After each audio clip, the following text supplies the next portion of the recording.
Tiger Stadium, where the home club always plays exceptionally well, and as you know, just about any stop along the road seems to spell trouble for the Twins, who had the worst record away from home of any division or pennant winner in baseball history.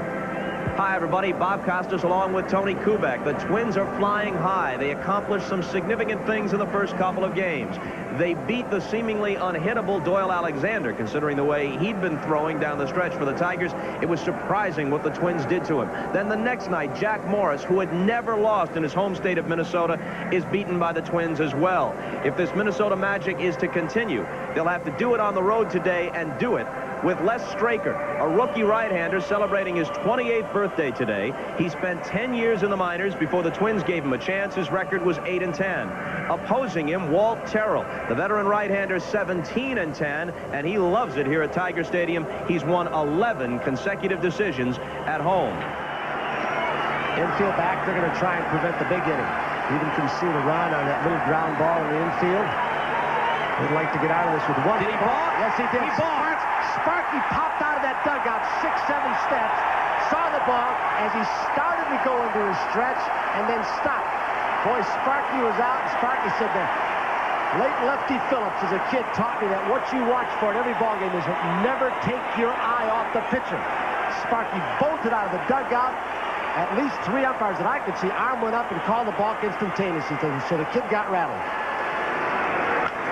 Now the infield comes in, and Trammell hits one softly over that infield for the 3rd run.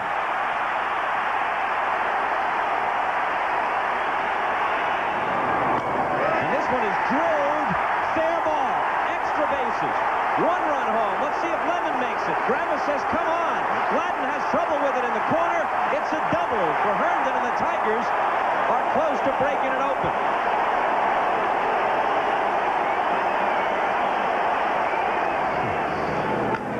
Gagne gets a hold of one. He sends Gibson way back, and it's out of here. Gagne, who hit 10 during the regular season, jumps on Terrell for the Twins' first hit and first run. And this ball is whacked over Evans for a hit.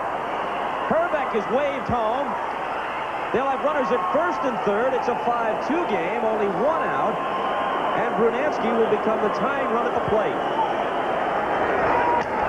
Got in on his fist for a little pop-up. Trammell in behind Brookins. And a sigh of relief for Terrell. A high chopper. In comes Whitaker. Oh, that was one smart. of 2 ways. Smart. Oh, boy, he was going to tag him, and he saw the run was going to score, and he stopped from tagging him to get the last out, or that run might have counted. Good play by Whitaker. What thinking. This one is long gone. Gibson going back. Out of here.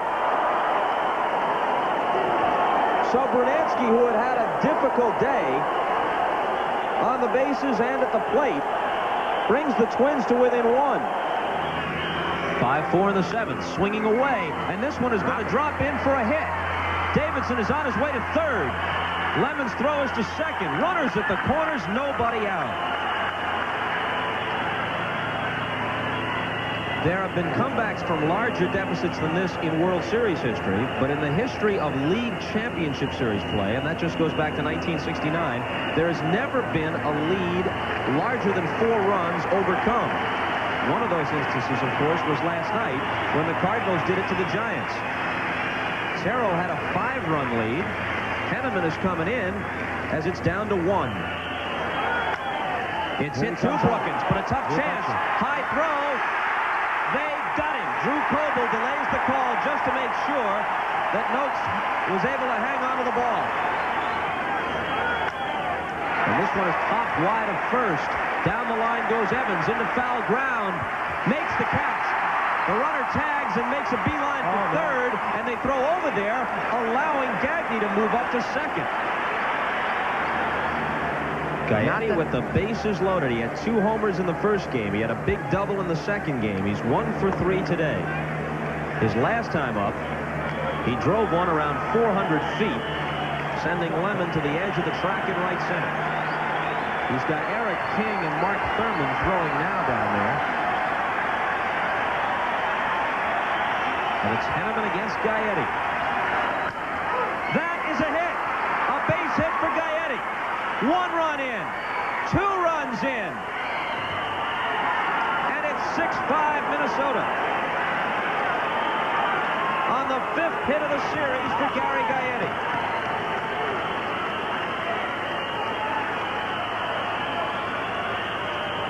Well, Sparky did the logical thing, but it backfired. He walked Herbeck, and Gaetti hit one softly into right for a 2-run single. Here's who Sparky has on his bench in case he decides to make a move. Grubb, the only left-handed hitter available. He's got Heath, the extra catcher from the right side, Morrison, the former Pirate, and Bill Madlock. But Madlock has a swollen left hand that's really been bothering him, and how well he can swing the bat is a question. Herndon wraps one in the left for a leadoff hit.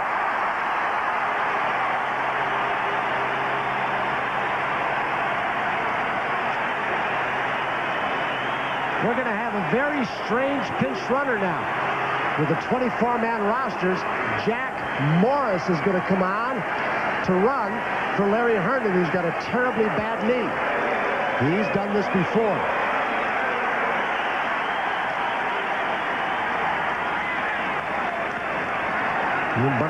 He bunts and he pops it up, and Herbeck makes the catch.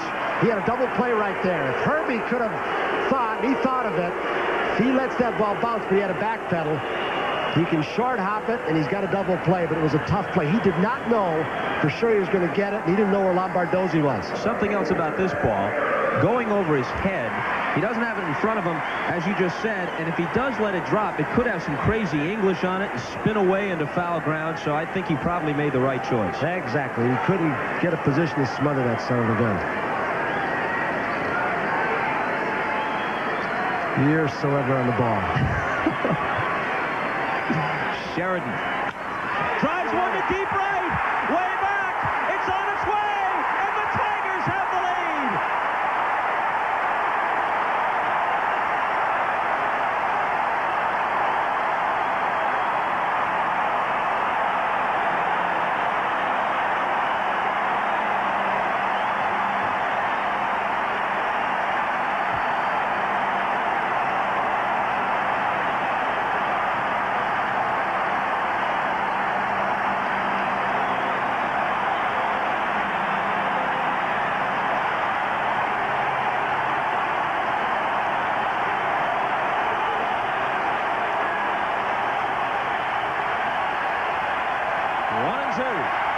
He got him.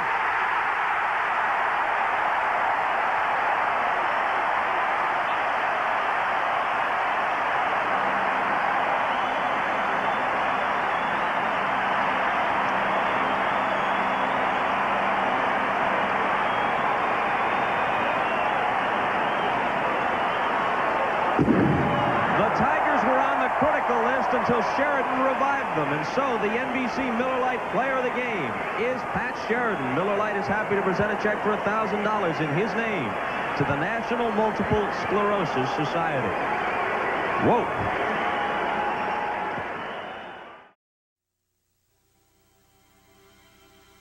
Now stay tuned for the American League Championship Series next on NBC.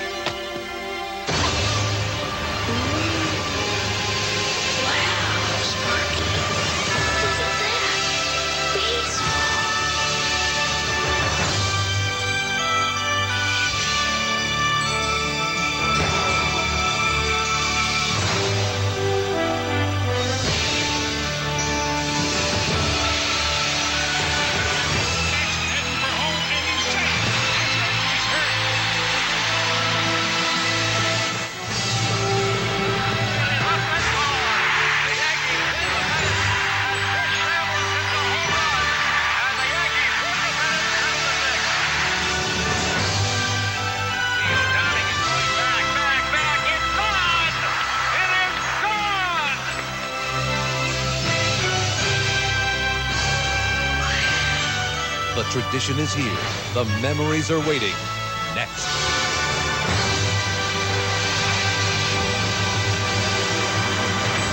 It is a cool, crisp 43-degree night in Detroit. There is a frost freeze advisory. Temperatures will drop to the low 30s. It will be a very nippy evening. And in about 20 minutes from now, Tiger Stadium will be rocking for Game 4 of the American League Championship Series. And the Tigers are back in it by virtue of Pat Sheridan's stunning home run. So the Twins now lead the best of 7, 2-1. Hi, everybody. I'm Marv Albert, and welcome to the continuation of our triple-header day of sports. Bob Costas and Tony Kubek will have the play-by-play later on. For the Twins, it will be left-hander Frank Viola. He was the first game starter in Minneapolis, so he is going with only 3 days rest. For the Tigers, lefty Frank Tanana. He pitched a solid effort last Sunday in the division clincher over the Blue Jays, and with the left-hander going, Minnesota goes to Don Baylor as the designated hitter tonight. Well, this afternoon at Candlestick in San Francisco, in the game seen earlier here on NBC, the Giants knocked off the Cardinals by the score of 6-3, so the Giants now lead it 3-2. Bill McAtee has the recap. On a windy afternoon at Candlestick, the Cardinals led twice early when Kevin Mitchell tied the game in the third with this home run to left, the 9th Giant home run of the series, tying the Cubs' LCS record. But then in the fourth, that's where the Giants broke it open. With no one out, Jose Uribe delivers this bases-loaded single to right off Bob Forsch. The Giants get 4 in the fourth, and then turned it over to reliever Joe Price, who shut the Cardinals down, giving up only 1 hit in 5 innings of relief. And the Giants win Game 5, 6-3. We'll be back with baseball. We'll be back to talk with yesterday's Motor City hero, a forgotten man, Pat Sheridan of Detroit. Sheridan drives one to deep right, way back, it's on its way, and the Tigers have the lead. Marv Albert back at Tiger Stadium, and the major topic of conversation coming off yesterday's 7-6 Detroit win over Minnesota is the man who hit the home run heard around the Motor City and the Twin Cities, Pat Sheridan, a forgotten player. But yesterday he connected for this dramatic 2-run 8th-inning homer to lead the Tigers over the Twins. When you consider you were hitting 9th, you were 5 for your last 68, you did not play throughout most of September, had to be a lot of frustration. What was going through your mind when bat made contact with baseball? That was definitely the most high in my career, but I think just getting rid of some of the frustration I have had, the home run, and maybe the frustration went inside the ball and went into the seats with it. So it was a high point in my career, and won the ball game. Hopefully the momentum switched back to our side. All right, Pat, at the post-game news conference, and this is something that you mentioned you were unaccustomed to be the star of the news conference, you had this to say. You mentioned, I've never done this before. I guess I probably had a mediocre career. What has it been like for you personally since you hit the home run about 4:15 yesterday afternoon? A lot of mass confusion. People congratulating me everywhere, and answering a lot of the same questions to a lot of different reporters. That took a lot of time, but it was a high for me. It's probably the highest thing I've done in baseball outside of my first major league hit. Now, the ball landed in the upper deck in right field, area that you are familiar with. I understand that your mother-in-law has gone to games there as part of a senior citizens group. Is that true? Well, she was not one of the senior citizens. She's the director of the senior citizens. I better correct that. So you want to make that clear? Yeah, I want to make sure that's definitely clear. But she sat in the front row on right field a few times, and then they switched over to right down on the line in upper deck. So it was a little bit of an omen. I don't know. Not trying to say I'm trying to hit my mother-in-law with the baseball or anything, but she sat out there a few games, and I was happy to hit it up there. So from a 5 for 68 slump to playoff hero, but fame is fleeting. Pat Sheridan will not be in the starting lineup tonight because of the left-hander Frank Viola going for Minnesota. He's been replaced in right field by Larry Herndon. Welcome back to Tiger Stadium in Detroit, and we close in on game time. Now, throughout this American League Championship Series, we have been joined by Don Sutton of the California Angels, and Don has spotted some trends that have developed over the first 3 games. So far, this 1987 American League Championship Series has seen some key contributions made by players unaccustomed to the limelight.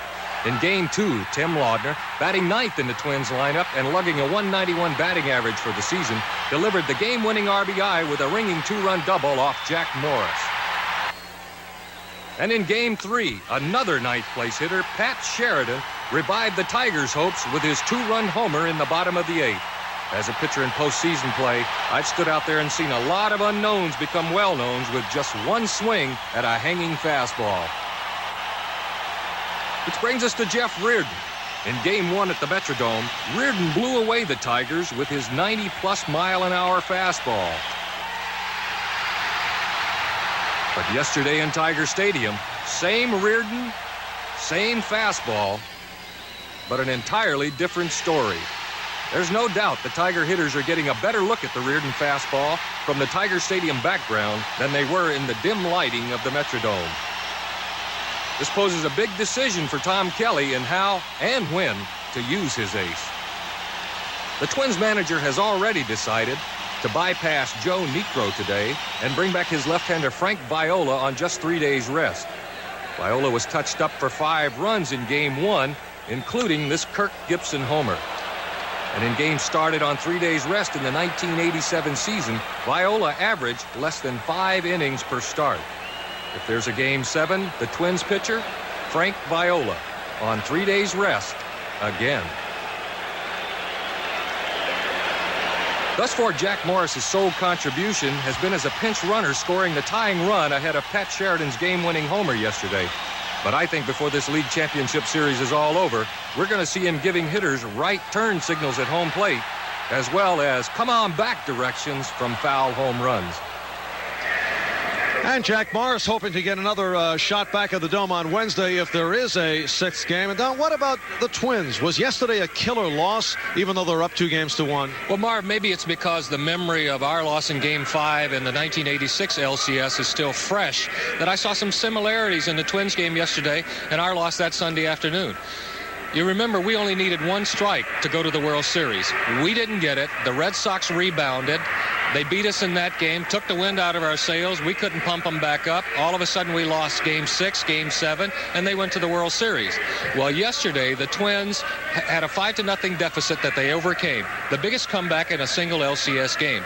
If they had won that game, they would have gone up 3-0. No one has ever lost after being ahead 3-0. So I think that probably the way they lost and the impact of the loss may have been greater than the loss itself. And another factor, as you look at both the National and American League Championship Series, there's been a degree of showboating. For example, former Tiger Juan Berenguer annoyed some of his former teammates with some finger-pointing last Thursday, and also his overreaction on the mound. Well, I think Juan is just an animated person, and I think it was genuine emotion. He apologized to Sparky Anderson later. Obviously, it would have been nice to get back at the Tigers who had traded him away, but I think it was just genuine open emotion. And how about some of those strong statements made by Jeffrey Leonard of the Giants, plus the 1 flap-down home run trot, which has annoyed the Cardinals? Well, that really makes no sense to me. It serves no useful purpose. You have to play these people again. In my mind, what you want to do if you're going to beat somebody is do it so quietly that they won't remember that it was you. And I think you also run the risk of alienating some of your teammates who are going to have to play other games with you, too. All right, and we are just moments away from the start of play in Game 4 between the Tigers and the Twins here in Detroit. It'll be Frank Viola and Frank Tanana. Bob Costas and Tony Kubek will be along with all the play-by-play. I'm Marv Albert. Thanks for tuning in. Game 4 coming up following this NBC News Digest.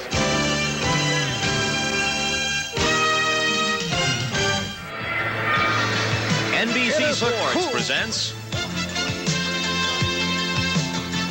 the 1987 American League Championship Series. It's the Minnesota Twins versus the Detroit Tigers.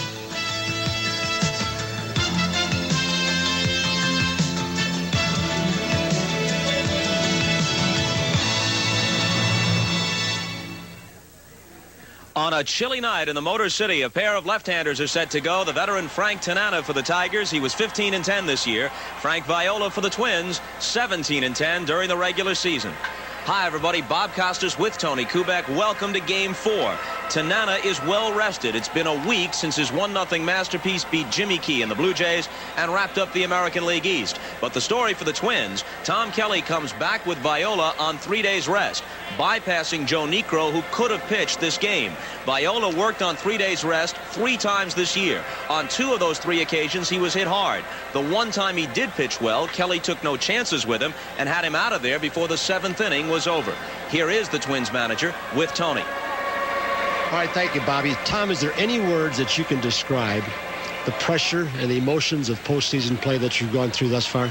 Well, Tony, it's been very, very exciting, and I don't know if we bargained for all this when we first signed on, but my first year to get to a division championship, then the championship series, and to have 3 ball games the way they've gone, it's been you know, a lot of tough decisions, and like we talked about, it's a good way to break in and get it all over with, so maybe next time around it'll be a lot easier, but it is really some hard decisions to make over there, and I guess that's why the managers make big money. Tom, you're in a situation now where Sparky is able to give his pitchers their regular rest all the way through in case it goes 7. You now are going to pitch some people, Viola, Blylev, and I'm assuming Straker again on just 3 days rest the rest of the way. Why? Well, that's basically as deep as we go. Joe Necro's had some problems, and he had an awful time last time out against Kansas City. We're afraid of the knuckleball not going over the plate, and the catcher running back to the backstop. And Viola and Blyleven are our big horses, and we feel confident that they can get the job done for us. And Lester didn't pitch that much yesterday, so we feel we can bring him back. And they're our 3 best pitchers, and that's the way we're going to go. Tommy, thank you so much. Good luck. We'll be back to Tiger Stadium in the starting lineups right after this.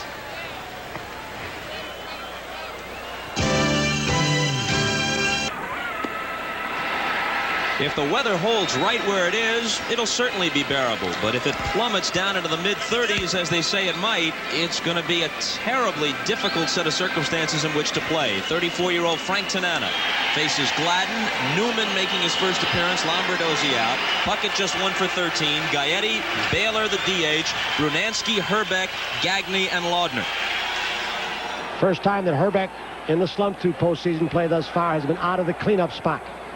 Defensively behind Frank Tanana, pretty much the same. Whitaker's had a little sore back, almost a late scratch. Man who could be very important, Bob, the man at third base, Tom Brookins. He is hitless so far. With Tanana, an off-speed pitcher, 8 right-handed hitters in the lineup, all except Herbeck. His glove could become very important with a soft tosser out there. And he's already made some good defensive plays in the series. One robbing Gladden in game 1, and another yesterday throwing Davidson out at the plate.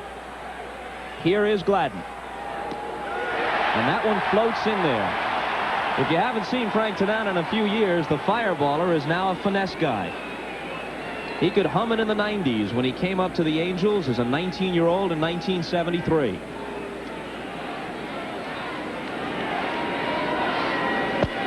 Quickly ahead, 0-2. Tanana has never been a 20-game winner. His biggest season, 1976, when he won 19, but he's been a consistent winner. This year was the 6th time he's won 15 or better. Did it hit Gladden? It did. Well, Al Clark wants to check. Back. Oh, no. Here we go. An argument right off the bat, and here comes Tom Kelly.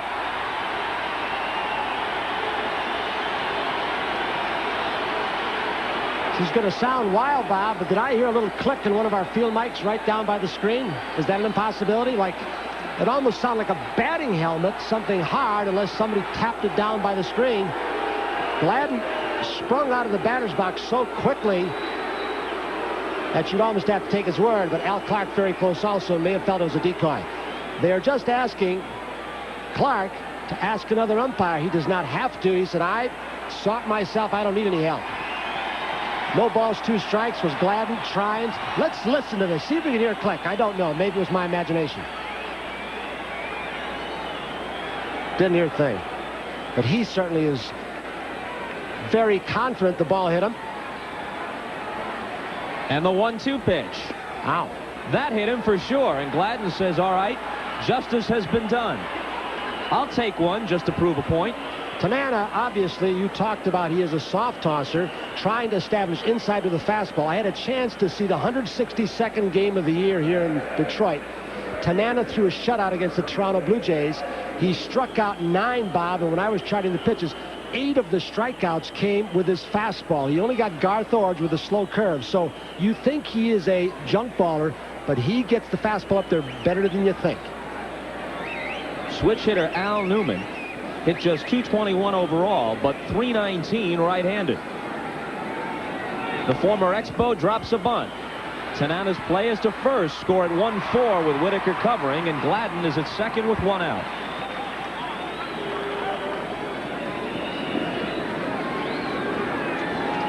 So Tom Kelly feels right in the first inning, don't do it as frequently in the American League with the DH. It's in the littler ballparks.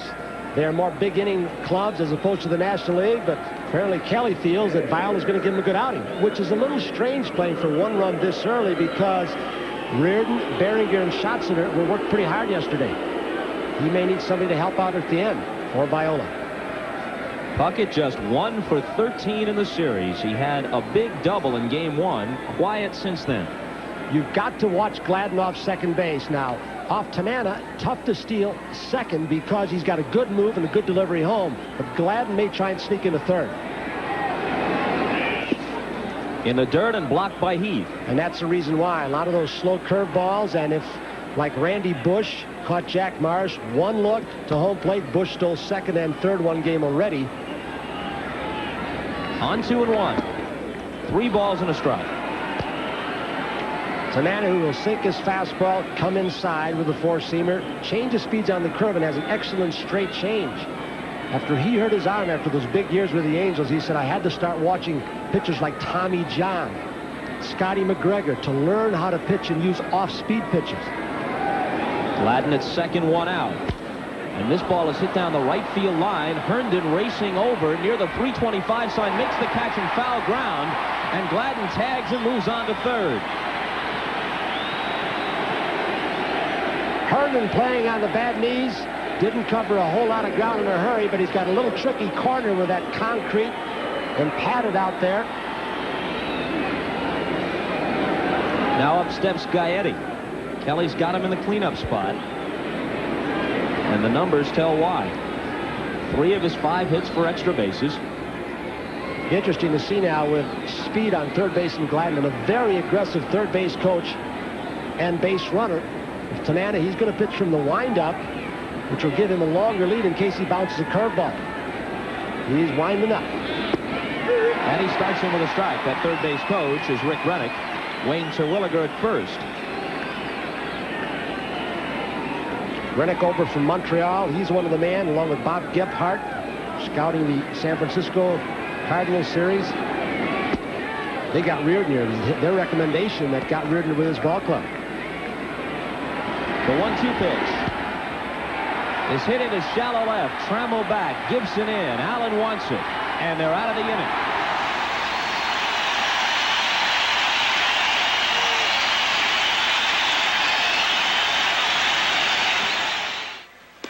Bottom of the first at Tiger Stadium.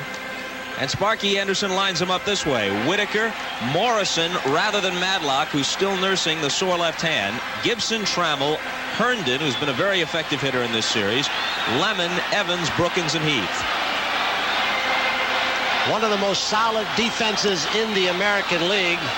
Gladden's arm after the shoulder surgery much improved. You know what Puckett can do.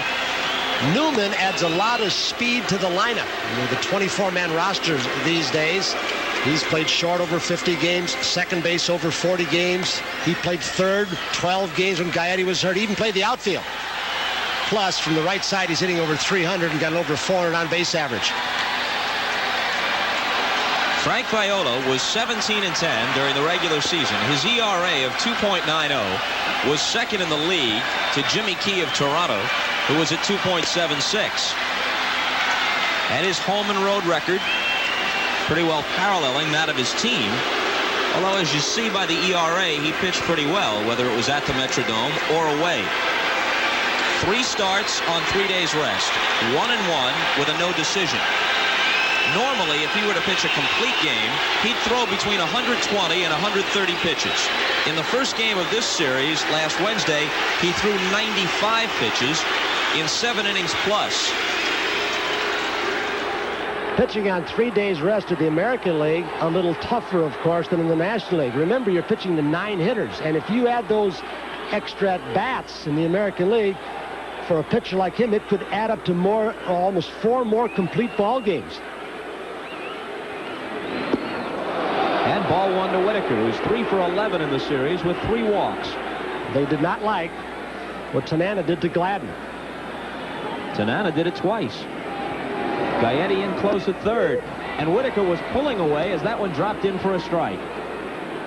Frankie, at one time a power pitcher, Frank Viola. A lot of fastballs, hard curve. Now he's got the great straight change. Changes speeds on his curveball. He usually has pretty good control. Interesting to see if they will swing at as many bad pitches off him as they did in the lighting conditions in the Dome. Remember, Detroit walked 7 times yesterday. 3-1 to Whitaker. You get those cooler lighting conditions, you've got to pull the trigger a little sooner. And one of the strengths of this Detroit ball club is its high on base average, which they did not have in games 1 and 2. And he walks him.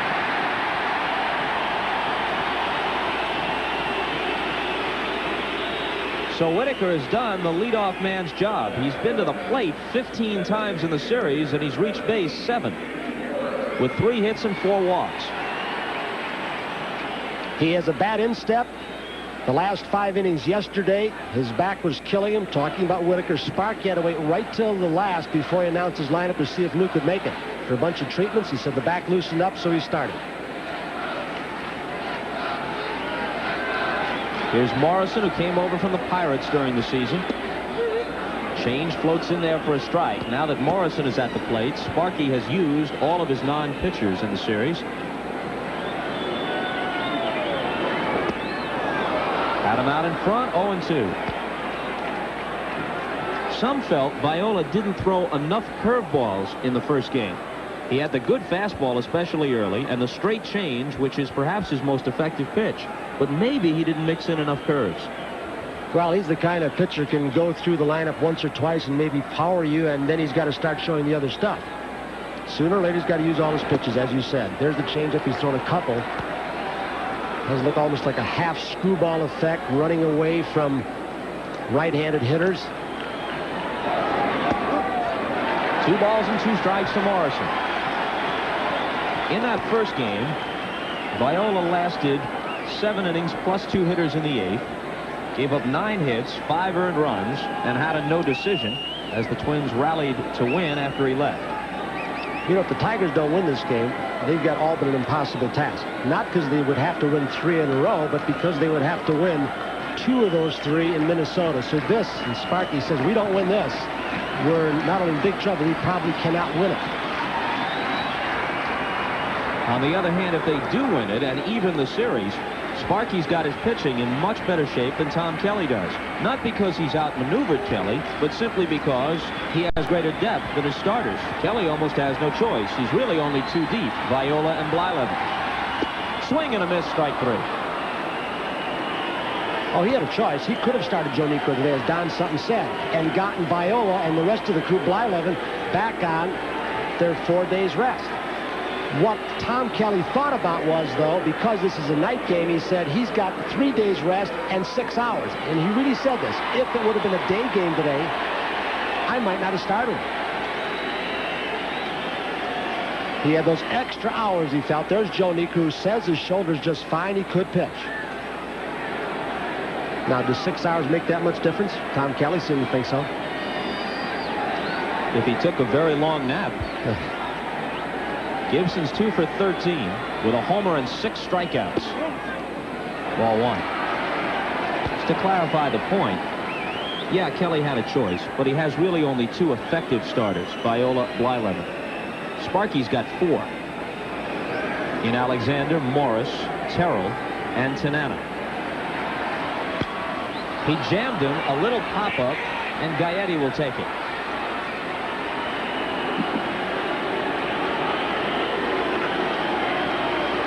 The place they tried to pitch him in the first 3 games, up and in, whether it's a right-handed pitcher or left. Big, strong guy like Gibson likes to get the hands and arms out. Most hitters do.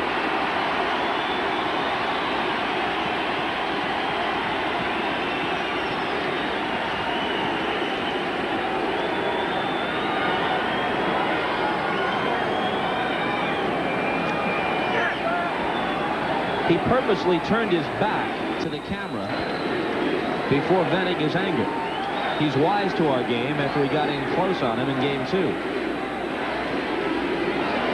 He asked me if we could institute a 7-second delay on our show sometimes when he comes in. Strike 1 to Trammell. Another bat that's struggling, Trammell. The changeup is hit toward the hole. Backhanded there by Gagne, who probably should not have thrown it, but no harm done. Infield hit for Trammell. Give you an idea of the kind of ground that Greg Gagne does cover, unnoticed in this league. And of course, it was an off-speed pitch, so he could lean right off the bat. Won't hit that hard, but shows you the amount of range he has. And you're right, he shouldn't have thrown it, but it sure looked pretty, even though he didn't get it. A little bit off the end of the bat on the off-speed pitch. You know that, and you see the sign. You can lean, you can have a couple of steps to your right if you're a shortstop playing in the middle of the diamond. You get the better jump.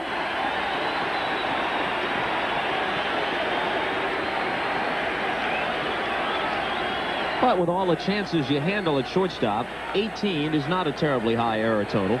And Gagne makes a lot of plays. Herndon with 2 on and 2 out. He's been jumping on first pitches. Takes that one up and in. I asked Tom Kelly before the series, who, outside of the obvious guys, would be the fella you'd fear the most with the Tigers. He said Herndon has always given us trouble. 2-0.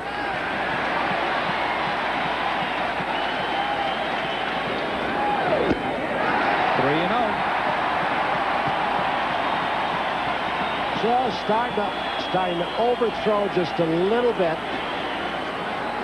Trying to punch Herndon out, and he gets way in the hole. Right down the middle, strike 1.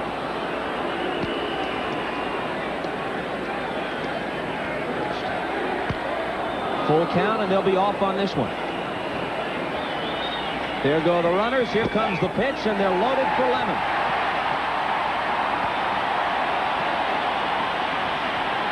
Two walks and an infield single have Viola in hot water on a cold night. Lemon 3 for 10 with a second game homer off Blyleven in the series. He's driven home 3 runs. Herbeck sneaking behind the runner at first base, Herndon, and then pitching from the stretch. Ball 1. They wanted to check down at first, but Mike Riley says no, he didn't swing. Jim McKean is the ump at second, Joe Brinkman at third, right field line Drew Coble, left field Durwood Merrill, and as we told you, Al Clark calling balls and strikes. This ball is a broken bat rolling to short. It's a tough play. Gagne unloads high, and Lemon's safe. A run scores.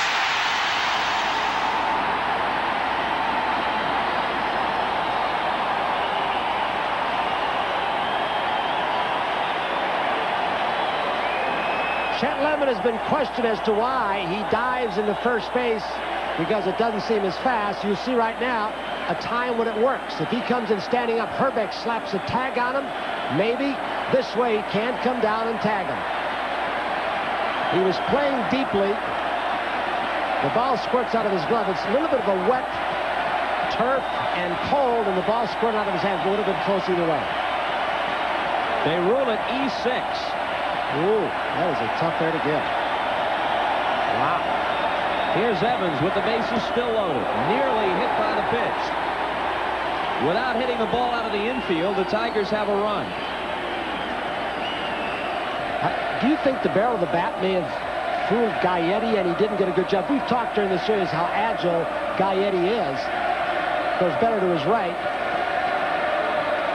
So Gaetti might have been able to field that, you're saying, in front of Gagne, and might have been an easier play for the third baseman. Oh, yeah, he's got a 5-4 there and going right toward the ball. I don't know if the barrel disrupted him or not. Viola's got to make this a good one on 2-0. And he does. Looked like Evans was looking fastball and just took that one, 2-1. And that's the confidence. Viola able to throw the change for a strike on 2-0 with the bases loaded. Evans pulled away, but Clark says it got the corner.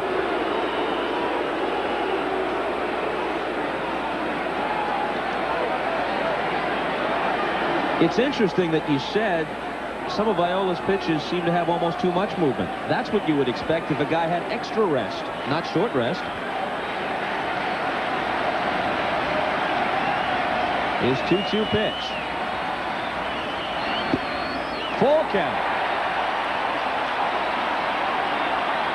You pitch on short days rest, and you're not used to it. You indicated early just 3 times. If he is a little tired, perhaps the fastball's not as hard, and it gives it more time to move more.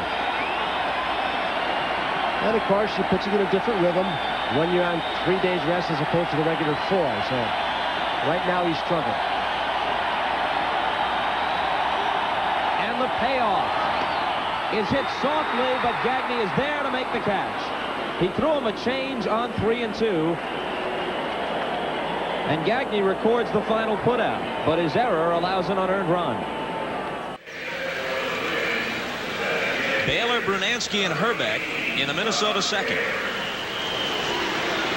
Tigers lead at 1-0. Baylor's first at-bat since his game-winning hit off Hernandez in Game 1. And he wraps it up the middle. He now has a 12-game League Championship Series hitting streak. That's the American League record.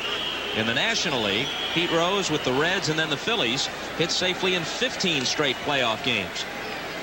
This is the 6th League Championship Series in which Baylor has played. 2 with the Orioles, 2 with the Angels, last year with the Red Sox, and now for Minnesota. And the kind of veteran hitter who can sit on a certain pitch, especially off-speed stuff off of Frank Tanana, and do something with it. Brunansky has 4 hits, 3 of them doubles in the series.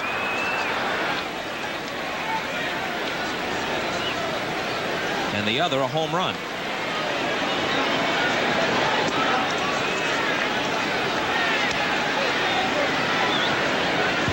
Baylor held by Evans. And this one is squib foul. There was a time, as baseball fans who follow these sorts of things closely know, a time when Baylor was quite a stolen base threat. He'd steal 40. One year he had better than 50, as I recall, but no more. What he is, however, is a terrific base runner, very smart base runner, and if he gets close to you at second base, he'll take you out. Along with Hal McRae in his prime, 2 really complete DHs, if you can use that term. They stole bases for you, hit for average, hit home runs.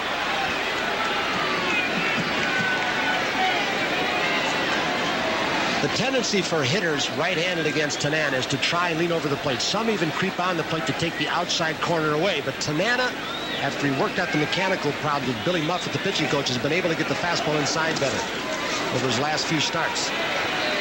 Falls behind Brunansky 3-1.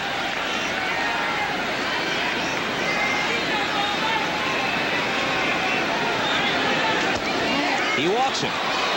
Whoa, Frank standing there with his hands on his hips. Can't believe that Al Clark didn't give him the pitch. Al Clark, like Drew Coble yesterday, rated 2 of the top ball and strike umpires. And wow, that looked kind of good, didn't it? Especially the way, generally speaking, they're calling low strikes these days. And Heath caught it well. Some catchers would have slapped down on the ball. He just kind of caressed it and brought it right back up. Herbeck just 1 for 10. Had a second-game homer off Jack Morris. During the regular season, he was the Twins' best hitter against Tiger pitching at .390 with 4 home runs in 12 games. Strike 1.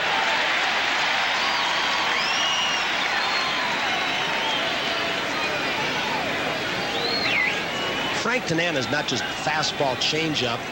He's fastballs and all kinds of different speeds down to his lowest speed changeup. And he pops this one up. Evans calls for it. Infield fly rule is in effect as he makes the catch anyway. They were waiting to see which way the ball was drifting, and they were all saying infield fly if fair, and then the wind kind of drifted. The wind's coming out of the northwest. Anything hit in the air, it would appear, would get a little boost to right field. Sometimes that can be deceiving in this ballpark with the way the wind swirls. So Puckett and Herbeck, 2 of the 4 big guns, are now a combined 2 for 25 in the series. Meanwhile, the other 2, Gaetti and Brunansky, have hit well.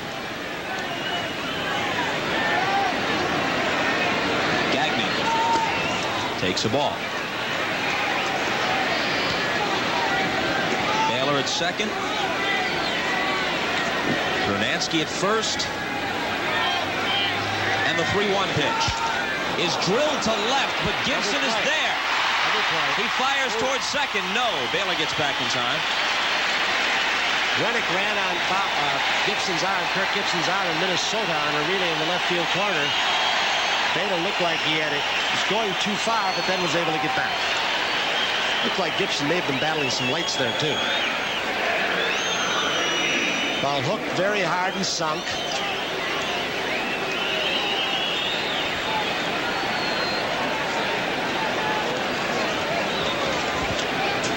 Baylor thinks it has a chance to drop. Gagne hit it right on the nose, but Don still has time to get back. Laudner 1 for 7. That one hit was a big one, a 2-run double off Morris in game 2. Now he goes back to work, and that's a strike. Laudner was a very promising hitter coming out of the minors. He hit 42 home runs one year at the AA level. There's no question that when he gets hold of one, he's a home run threat. He hit 16 this year, but he's never been able to make consistent contact with a batting average of 191. 2-1. Tanana has hit a man, walked another, and been behind on the count several times. And you wonder if the cold weather, it's really not as windy as everybody thought it would have been, but down in the low 40s if they're having trouble with those field pitches, the changeups, and the slow curves. And the bases are loaded for Gladden.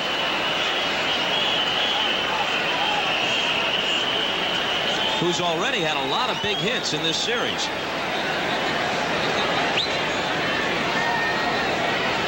Gladden hit by a pitch to start the game. That's here with the bases loaded and 2 out.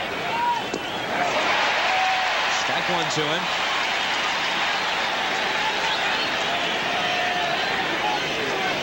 In addition to the 4 hits, throw in 2 walks and the time he was hit by a pitch. And he has really done the leadoff man's job. 0-2. Straight change and then a slop curve. First time up, he just tried to blow the ball inside to Gladden. That last at bat, throwing hard as he did, sets up those first 2 pitches this time at bat. He, like Don Alexander, makes a little bit of a living making hitters chase bad balls. And the Twins are a very, very free-swinging ball club. The 0-2 pitch. He got him. Stepped on the plate. Which he did.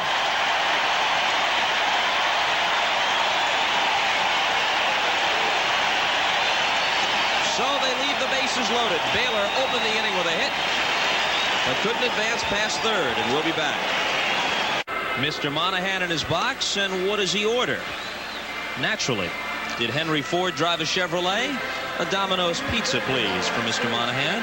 Wonder if it showed up on time. I guess he can afford it for a man who within the last month paid $1.6 million for a dining room set. Frank Lloyd Wright version. He's a real collector's man. You can order that pizza and pay for it.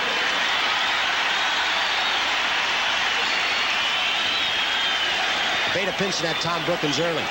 Beta, they've lost their hitting instructor so much this year because his mom passed away a couple of weeks ago. Pops, Beta Sr. out in Oakland. He's a little bit ill, perhaps watching tonight, so Beta finally back to work with the hitters. Strike 1 to Brookins. Tigers scored a run and left the bases loaded in the first. Twins had them loaded, but came up empty in the top half of the second. 1-0 Detroit.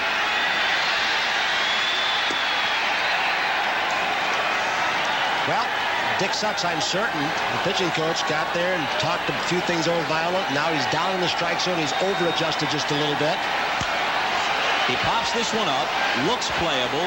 Laudner tosses the mask aside and makes the catch. Every time I see that play, I think of the story I heard about Lou Berberet, an old catcher for the Washington Senators who on a pop just like that, moved underneath it and tossed his glove aside and kept the mask.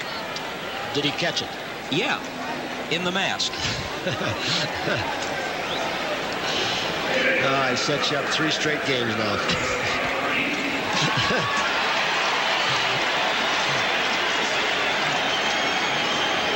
After a season of grief, you owe it to me. Ball 1 to Heath. No, it's a strike. They checked down at first, and Mike Riley said he went around on it.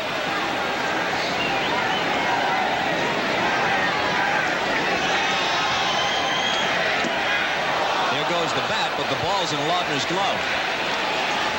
Two pitchers tonight with outstanding off-speed stuff, both with good slow curves, both with good straight changes. Both have had trouble with their fastballs to this point. Tanana coming way inside to Gladden. Coyote's getting a workout down there, isn't he? And his dodgeball. The 0-2 pitch is bounced to short. Gagne backhands and throws him out. You can see how the rhythm of a shortstop just by the two plays. He's been charged with one error, and that when he couldn't get the ball over his glove. But the rhythm is upset coming from artificial surface where the ball's quicker, it's bouncier, and you set your rhythm 81 games on that, and all of a sudden you got to change it for this. You're playing on the road on a slow infield, and he didn't have a good grip on the ball.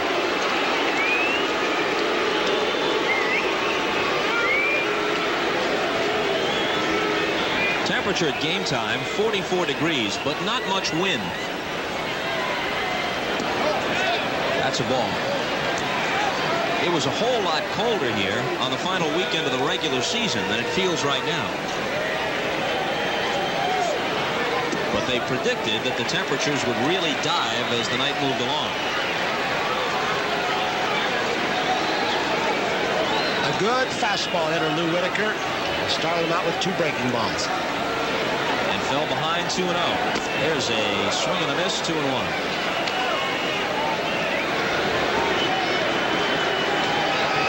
His 3-1 pitch.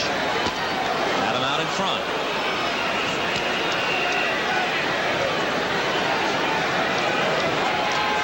Two out, nobody on, 3-2 pitch. He's gone.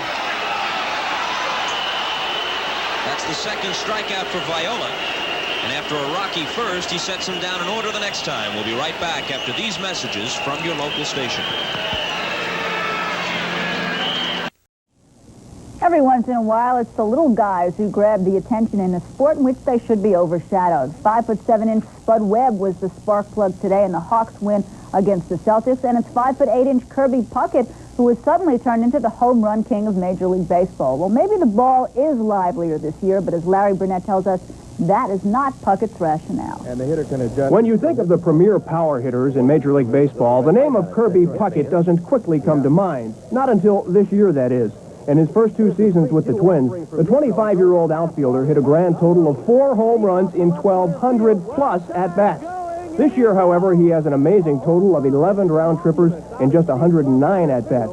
How does he explain the sudden power surge that has him leading the majors in homers?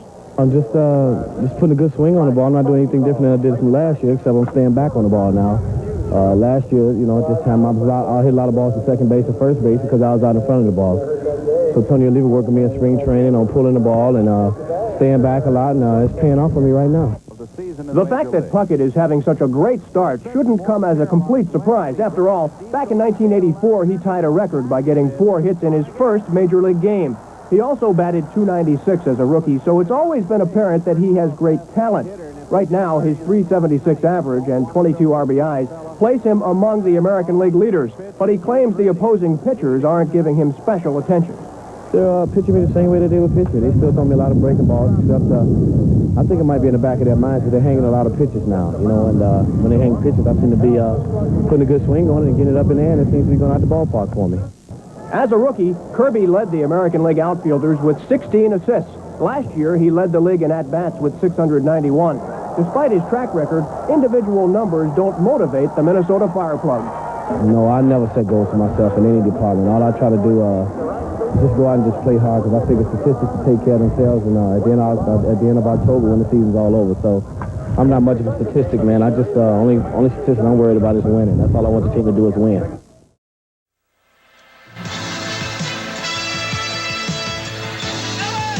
Game 4 of the 1987 American League Championship Series is brought to you by the Heartbeat of America, today's Chevy truck. And by MasterCard. Every time you choose MasterCard to make a purchase, we'll make a contribution to one of 6 worthy causes.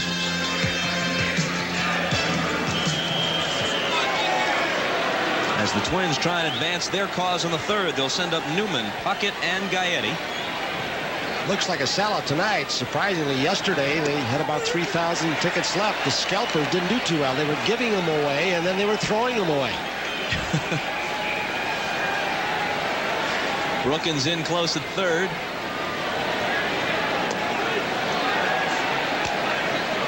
Newman sacrificed his first time up.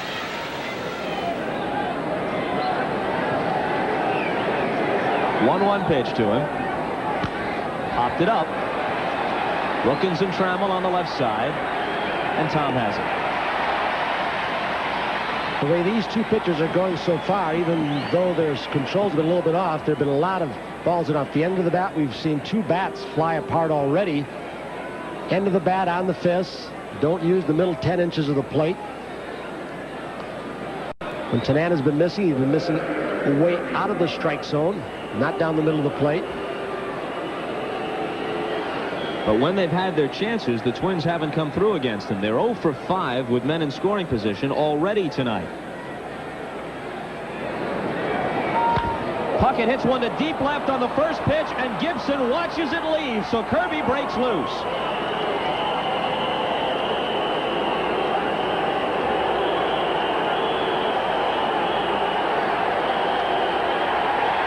When he touches the dish, this one is tied.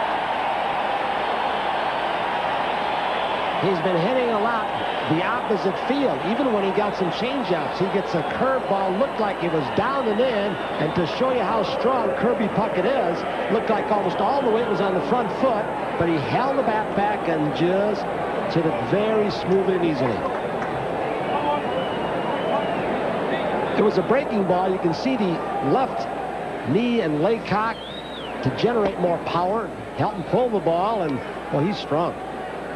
Is he ever strong? He hit one that was tape measured at 460 feet against the Red Sox this year, and last year at Yankee Stadium, as Gaetti hits one to center and Lemon's going to run it down. Last year at Yankee Stadium off Joe Niekro, who's now his teammate, he hit one into the monument section at Yankee Stadium.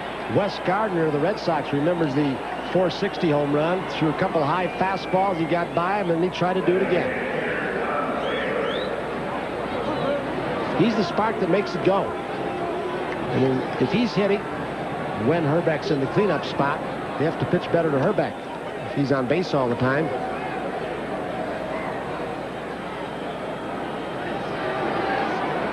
Baylor has singles in his only 2 at-bats in the series.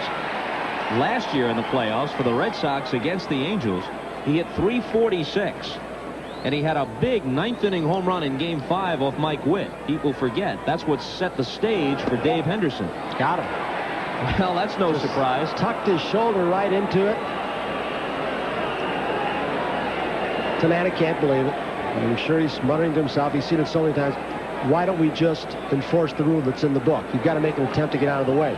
Now tell me this is an attempt to get out of the way. If anything, he kind of turns into it. You know, they've got a fella in Washington now, the commissioner of baseball, Peter Ueberroth is hired to codify the rule book, take out all the dead spots, the conflicts. He's put the entire rule book into a computer, and perhaps he'll meet with the rules committee during the offseason. He just tucks right into it. And if you're going to have rules in the book like that, you ought to call them, I guess, according to the letter of the rule. He's been doing it year after year. Led the majors again this season, and he just keeps extending his career record, which is 255. He passed Ron Hunt for that dubious mark this season. Ball 1 to Brunansky.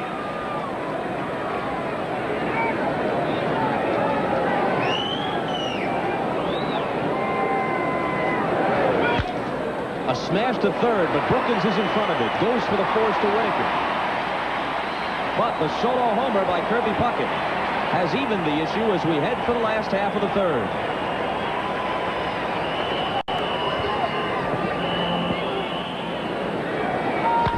Puckett hits one to deep left on the first pitch, and Gibson watches it leave, so Kirby breaks loose. It was a breaking ball. You can see the left knee and leg cock to generate more power, help him pull the ball, and, well, he's strong.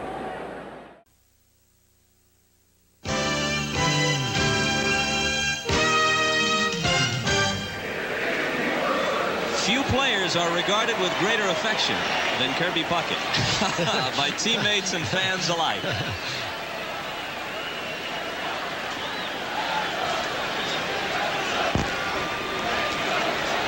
Morrison in the last of the third takes a strike from Viola.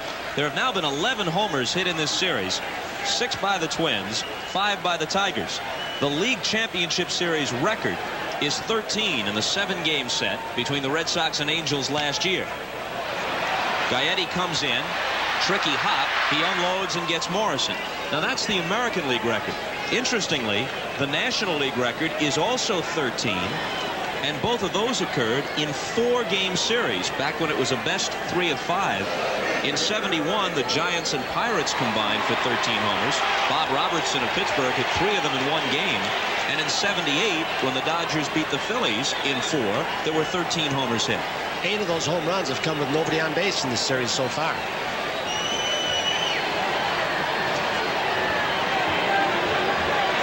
Gibson popped out in the first. He takes a strike. The Giants and Cardinals have combined for 10 in the National League, 9 of them by San Francisco, as they take a 3-2 lead back to St. Louis. Full count. Gibson, I think, missed Vada Pinson more than anybody else. He was out in the batting tee with him again early today before he took BP. And Viola gets him for his 3rd strikeout and the 7th time in the series. Gibson is fanned. Big swingers are streak hitters, and he gets in one of those streaks. He can be either very, very good or very, very bad. Vada Pinson just behind the man clad in orange. Trammell had an infield hit in the first. Swing and a miss. You know, Gibson is acutely aware now of where that camera is. We can get him on a long shot at this angle, but the camera closest to the dugout is all the way at the other end, and he purposely goes and sits down next to Pinson as far away from the camera as he can get. Lazy fly to left. Gladden in. Perfect 3rd for Viola. He's had an easy inning that he needed.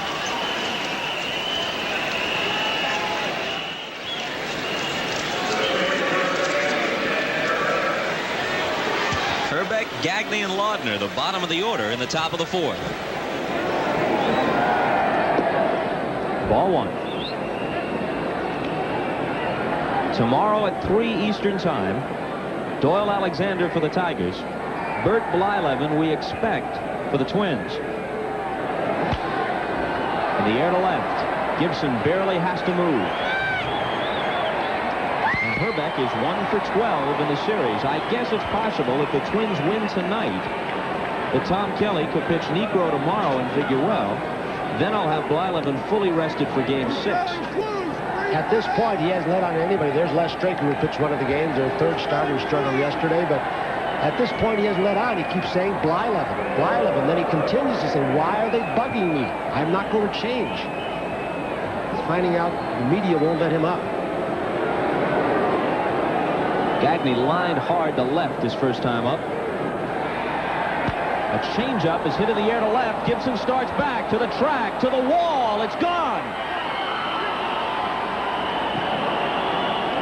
Second game in a row that Gagne is connected. Yesterday off Taro, tonight off Tanana. It's 2-1 Minnesota. And he's found his personal hitting coach in Don Baylor. He says, yeah, Tony Oliva has some great theories. He's helped me. But some of the sessions that I've spent with Don Baylor have helped me an awful lot.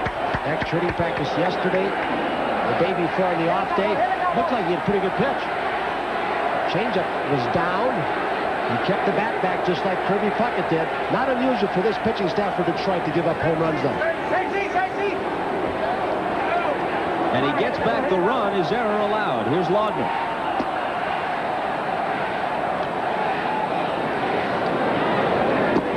Just in the 4th game and closing in on the playoff record for combined home runs.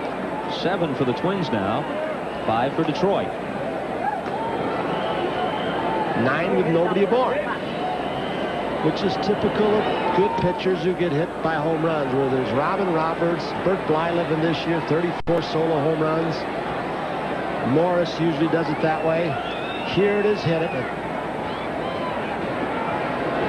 And around the plate. 3-0 pitch. He walks him. Tanana has walked 3 and hit 2 batters.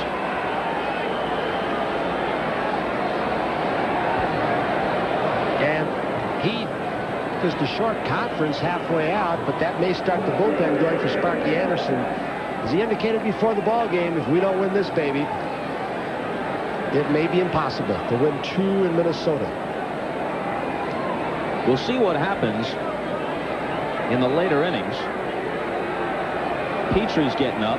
Dan Petrie for the Tigers. And a ball in the dirt to Gladden. But so far, this is the least boisterous crowd of the 4 games. This is about as quiet as we felt it. Either in Minnesota, where it was an absolute madhouse, or here yesterday, where they went nuts as the Tigers first went in front, then blew the lead, and ultimately came back on Sheridan's homer in the 8th. My head and ears needed at least a few days relief after those wild fans in Minnesota. Has there ever been that much excitement in the ballpark? Oh, I imagine now and then, but it was up there. And a bouncer to the left side. Brookins backs up. He gets the force, and that's all. So Laudner is exchanged for Gladden, and in that sense, the Twins come out ahead. You know something I found incredible when you look through the numbers? The Minnesota Twins have won just 9 games on the road since the All-Star game. Does that sound impossible? It's there, black and white. It's hard to believe.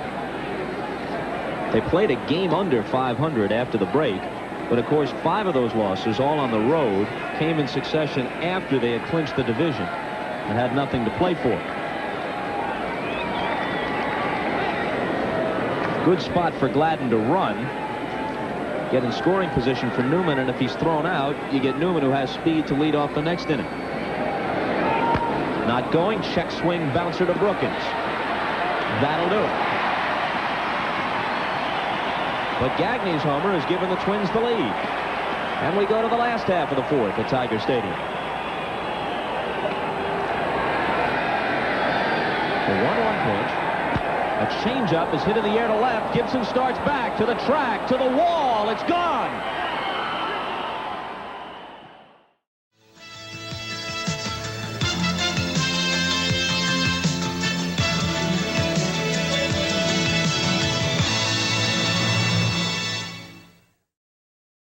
Puckett, the starter in the 5th. He ditched the doldrums with a homer his last time up. He'd been 1 for 14 before that. And this one might drop in. Herndon can't get there. And now he botches the ball, and Puckett will be at least at second, maybe third. Here he goes. It'll be a single and 2-base error.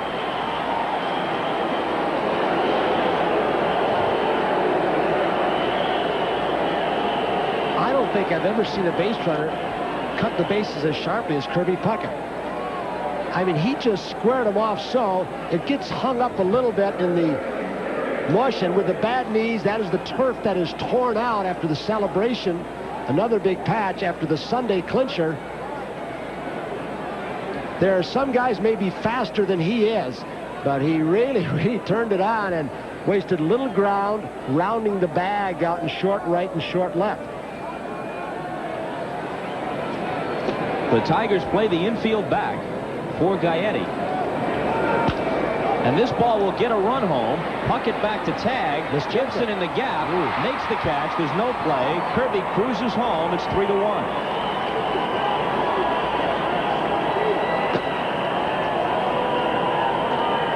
Like one other ball earlier, Gagney's line drive that he got. It looked like Baylor was going to be doubled off earlier in the ball game. It looked this time like Gibson lost something in the lights again. He starts in, and then he angles back to left center field. He wasn't going to throw Puckett out anyway, but the ball almost squirted out of his glove. Baylor facing his old teammate from the '79 Western Division champion Angels. Baylor was the league's MVP that year. And you can see a little bit of this. We talked about Puckett and Herbeck both in the slump coming into this ball game, so they move Herbeck out and put a hotter hitter, Gaetti, behind Puckett, and then Puckett gets a little bit better pitches, perhaps. And Gaetti, and it'll show you what Tom Kelly's made of. He is not afraid to make moves that might hurt the egos of his ball club. He said, I tried it. Good part of the year, he said. I just stopped screwing around because I knew I couldn't please everybody. Tanana's ahead of Baylor 1-2. And a fastball just misses inside. In that 1979 season, Tanana had one start in the playoffs, worked 5 innings against the Orioles. So he's not exactly new to postseason competition. Brookins will have time with Baylor, and he guns him down.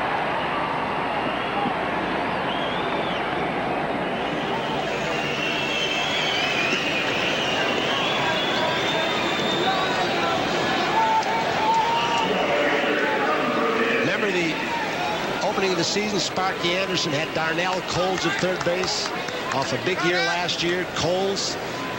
Really, there are 3 players who started the season not even in the organization anymore. Coles is one.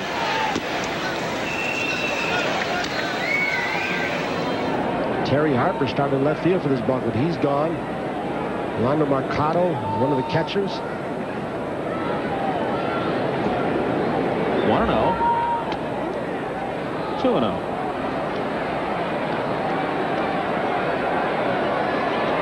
During a regular season game, Sparky Anderson would go a long ways with Frank Tanana because his team produces runs. But when you're in the situation he is right now, down by a game, trailing by 2 runs, the possibility, if you want to go any further, you better start thinking of getting Petrie in there early with his strong right-handed hitting lineup. Petrie pitched very well out of the bullpen for a long stretch after struggling as a starter early. He walks Bernansky on 4 pitches.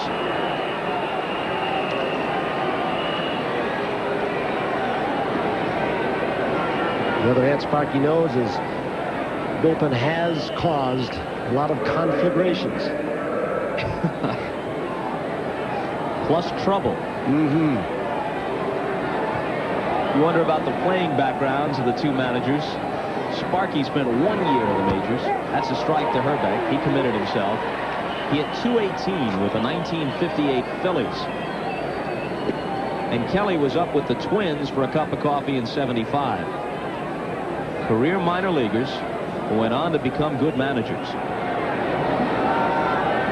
Herbeck is the only left-handed batter, Newman a switch hitter, in the lineup tonight. And thus just about the only guy Tanana drops down to the side against. Evans is standing by the bag as he flags it down. And now Herbeck is 1 for 13 in the series. But the Twins lead this game 3-1, trying to lead the series by the same margin.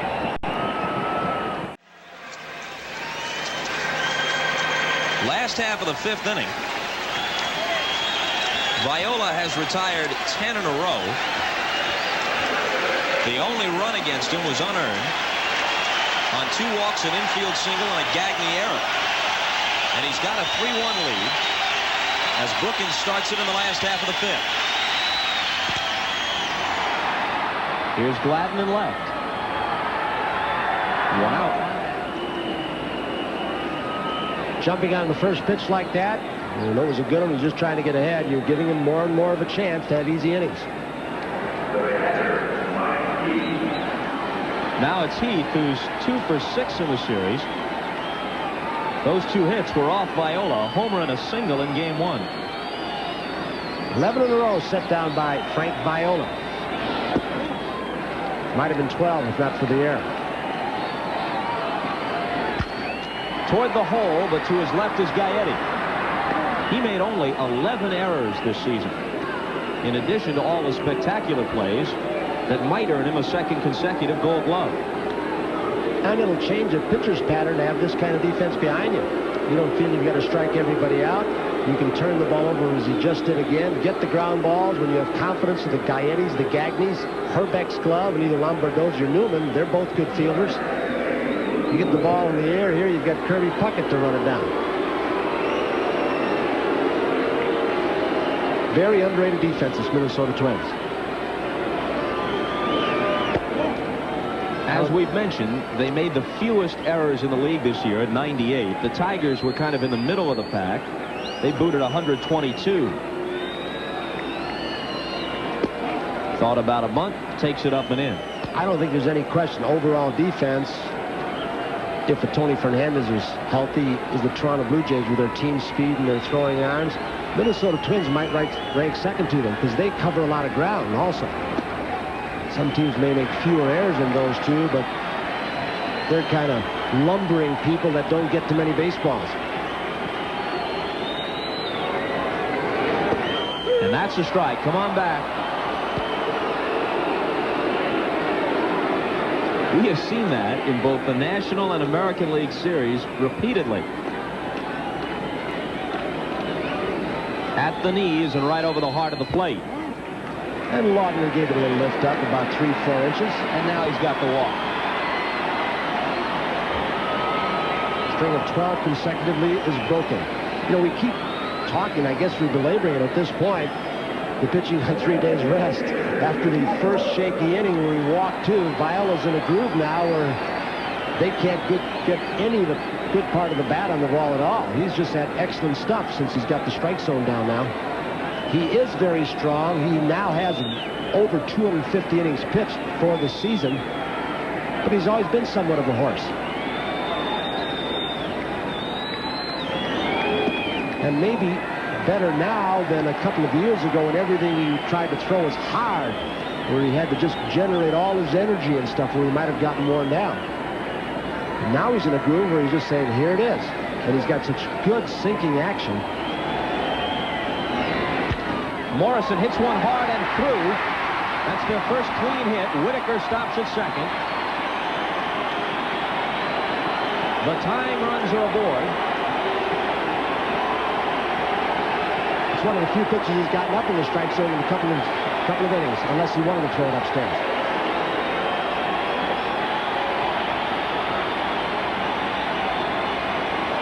One of Gibson's 2 hits is a first-game homer off Viola.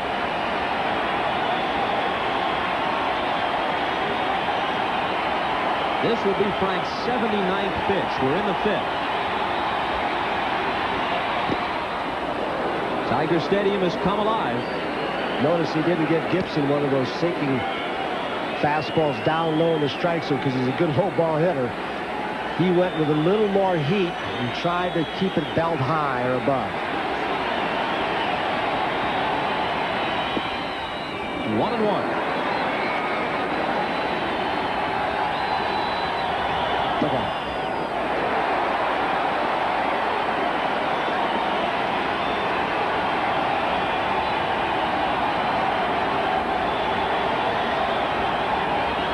Off-speed pitch, and he was out in front of it.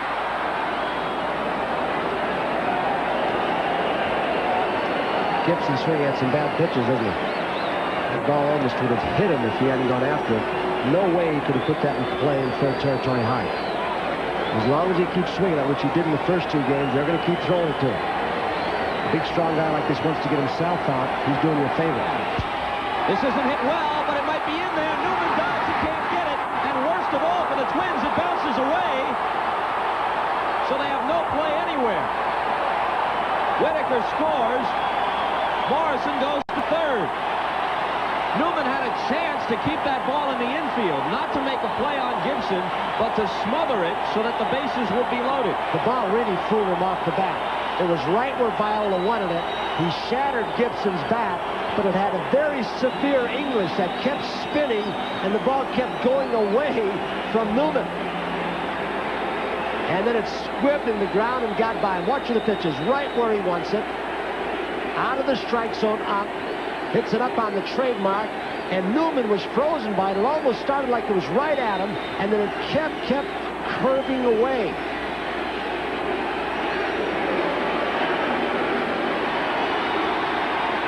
I thought for a second with Puckett playing very deep and with Gibson's speed, he might leg it to second on that one. As it is, they've given Trammell a chance to tie it. Or maybe more if he really gets hold of one.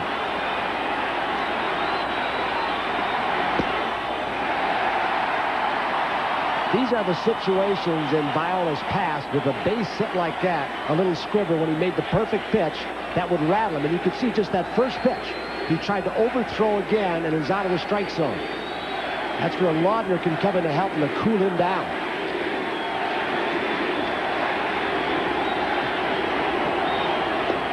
Overthrowing again.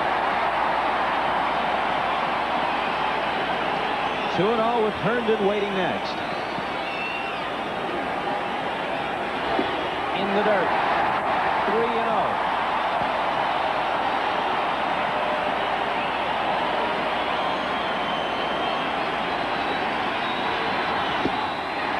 And they're loaded up. It's interesting how he trusted his defense, throwing the sinker ball and changeup, and was getting ground ball outs. And as soon as the squib hit came, he went to the other fastball and away from the stuff that he was getting guys out with. And that's where I really think, and Laudner hasn't done it yet. There comes Dick Shuch. That's where you need a catcher to go out. When you see the scribber and you read that your pitcher may have been getting a little too emotional, and when the blow hitter's away, you can save a trip out. All of this after 2 out. Herndon hurt the Twins yesterday.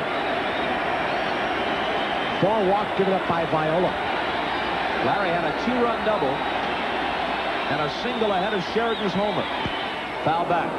He loves that first pitch, especially if it's a fastball. 2-1. One of the things about being a veteran team as the Tigers are, as opposed to the youth and inexperience and postseason play of the Twins, you don't let leads rattle you. You don't get over anxious. You take bases on balls. Sparky's kept that kind of mellow attitude with his team.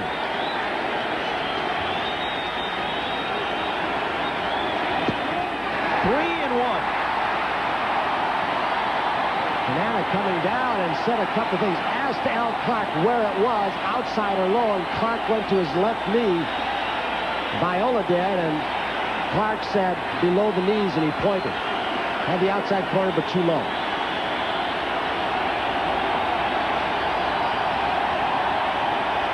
Herndon steps out, and that'll let the din build a little more. Morris at third, Gibson at second, Trammell at first. 3-2 Twins. 2 out of the 3-1 pitch. Swing and a miss.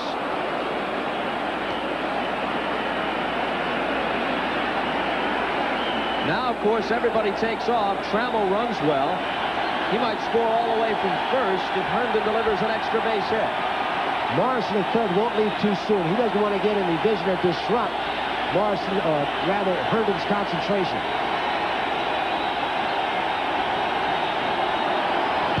Ripped right into Gaetti's glove.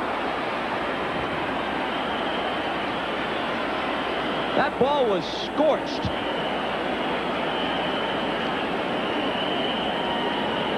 They score one and leave them loaded.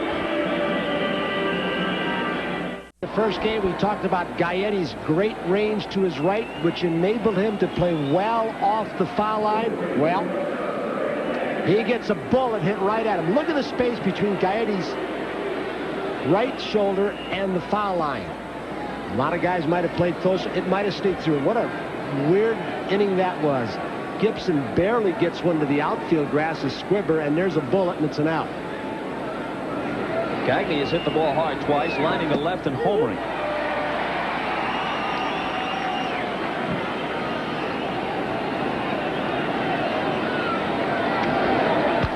And here's another shot in for possible extra bases. He rounds first as Gibson fields it. They know he doesn't have a strong arm. It's a double. If you don't like Greg Gagne as a baseball player, you don't like anything. Even when he's not hitting, he's so aggressive. He made that like Pete Rose made those 40 double seasons right out of the batter's box. He knew Gibson had not only a weak throwing arm, it was to his glove side. He had a pirouette all the way around, but he burst out of the batter's box and thought double right from that first step. Look at how he rounds it off.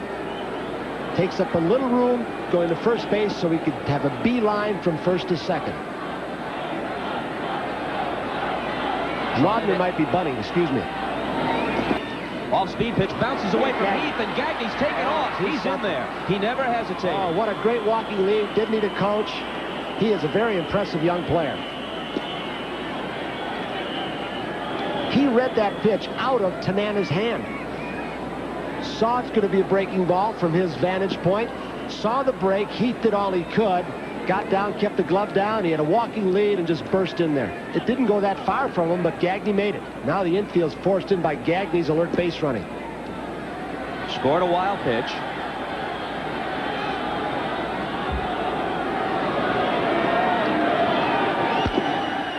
And here's Brookins fielding it, looking Gagney back and taking care of Laudner.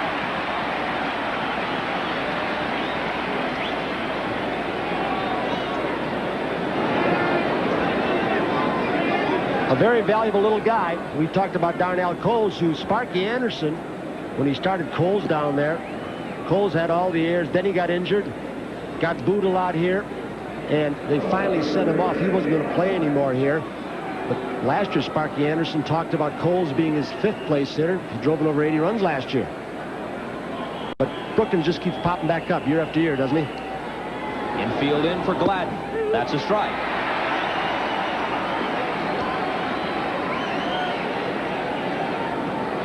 Tonight, Dan's been hit by a pitch, struck out, and grounded to Brookins. It didn't roll away far enough. On 0-2. He hit him again, the last thing he had in mind. Boy, what a weird game. No balls, 2 strikes. He's trying to get the ball to pop him up or strike him out. And I believe we might see a pinch hitter here now already for Al Newman. Oh, what a deathly pitch for him. The 3rd hit batter for Tanana. He's also thrown a wild pitch, and he's walked 3. Make it 4. He's walked 4 tonight. Control supposed to be the name of his game. So now the switch hitter, Gene Larkin's going to come up. Pinch hit. Going over the scouting reports, what they're doing on Larkin. They have not seen a whole lot of him, so Heath run out, knew the report, how to pitch, and then they conversed and said how they're going to play him. Straight away to pull, what they're going to try and get him out with. And Trammell now looking in, seeing what do you want to do, Sparky? Move back in the middle for the double play or stay in, and he's moved him back for the double play now. This will be Larkin's first at-bat in the series. Now Roy Smalley is the only non-pitcher Tom Kelly hasn't used. 2 on, 1 out.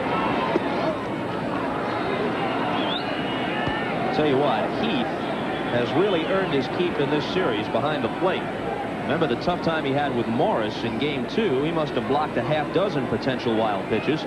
He's saved Tanana a few times tonight. 1 has gotten away. Hard shot, extra base hit by the diving Brookins. 1 run in. And they'll have runners at second and third as Larkin comes through with a pinch hit double.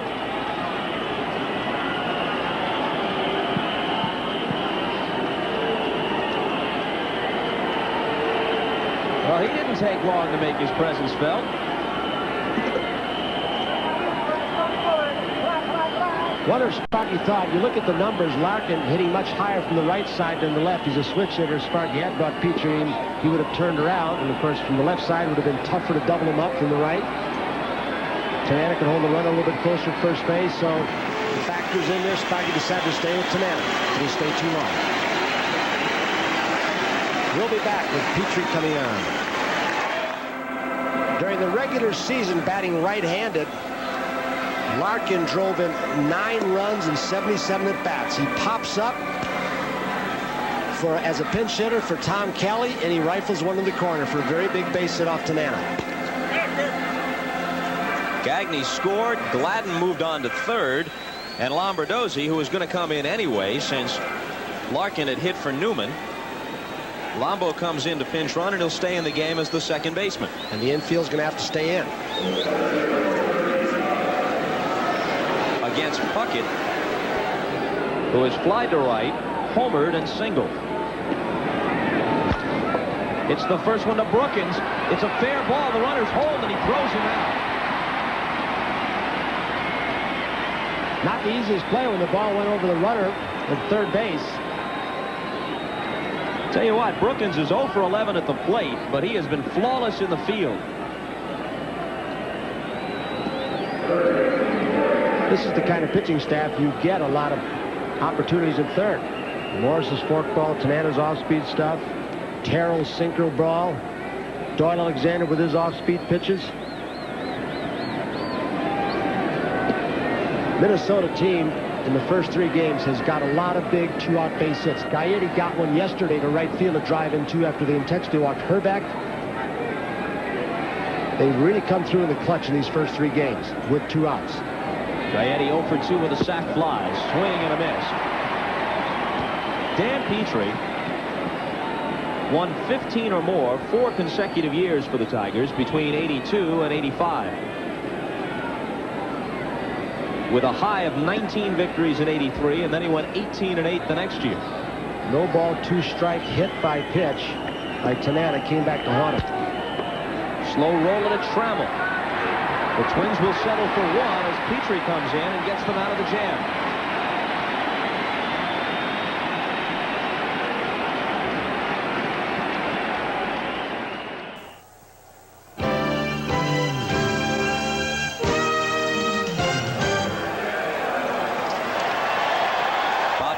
Back with Tony Kubek at Tiger Stadium. Check the runners left on base. The Twins have already stranded 9. The Tigers got 1 run in the first and 1 in the 5th and left the bases loaded against Viola in each of those innings. In between, in the 2nd, 3rd, and 4th, he retired the side in order. Lombardozzi is the new second baseman.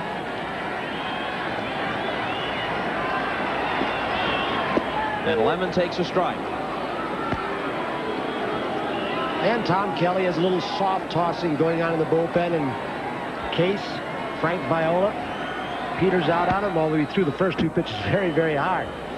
When a manager, and there's Keith Atherton again, just soft tossing in Case.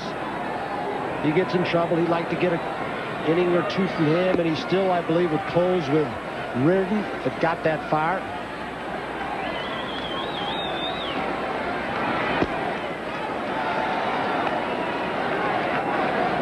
Kelly didn't just make the decision on his own to go with a 3-day rest rotation now. He went to Dick Such, looked at all the pitching charts, how many pitches thrown, how hard were the pitches he threw, what teams he pitched against, how many times he pitched for 3 before. Then he went to Viola and said, "What do you think?" And he said he could do it. Lemon swung at what might have been ball 4.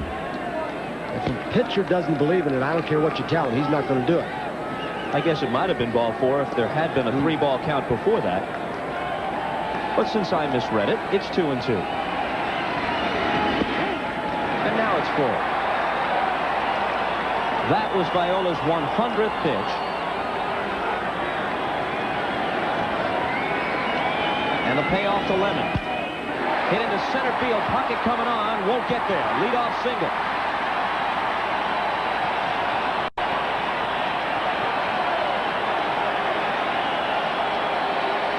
Dick Trzeski greets him down at first. Evans with 34 this year is the tying run at the plate.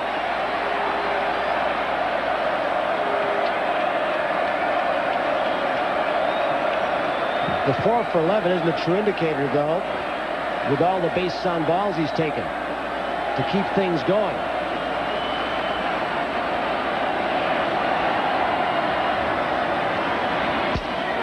Broken bat blooped down the right field line. In there. Lemon speeds to third. Runners at the corners. Nobody out.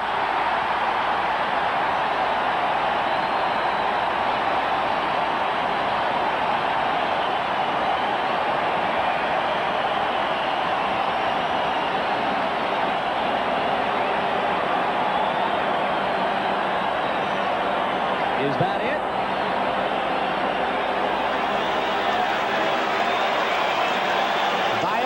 Second, third, and fourth innings were his best. when his pitching pattern was off-speed pitches, curveball, and especially the sinker ball. When he got trouble in the first, fifth, and now in the sixth, he tried to throw overly hard. And even though he shattered the bat, you get the ball up there, it's down in the strike zone, it's a weak ground ball. Up there, you've got the natural loft. Kelly didn't come to chat. He wants the ball. And he'll give it to Atherton.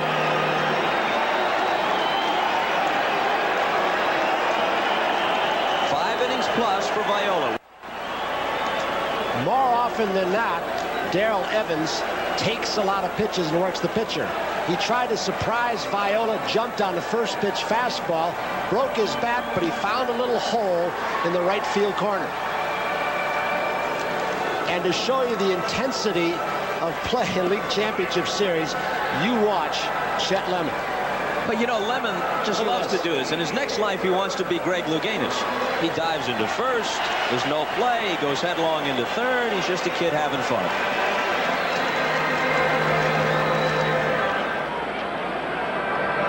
Now with Atherton on, they're going to pinch hit for Tom Brookins with Dave Bergman.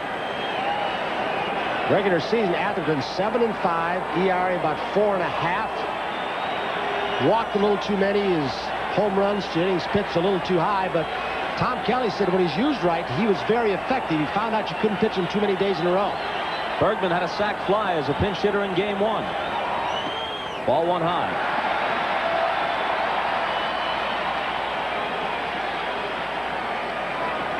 This crowd's got to be a little nerve-wracking right now. It's a man with his appearance in this situation on the road. A veteran hitter like Bergman can pull the ball. Which he does down the right field line. It's not very deep there. Foul ball. Now, don't let that 325 sign fool you in the right field corner. Just above it, you don't have to hit it so far. It's the famous overhang. I guess about 10 feet out over into the playing field. This is when you think you got a chance to make a catch on a high fly ball. The upper deck catches it. 4-2 Twins, last half of the sixth. Tiger runners at first and third. Nobody out. Bergman batting for Brookins. Opposite field base hit. They're within one. Lemon scores. Evans stops at second. 3 straight singles for Detroit.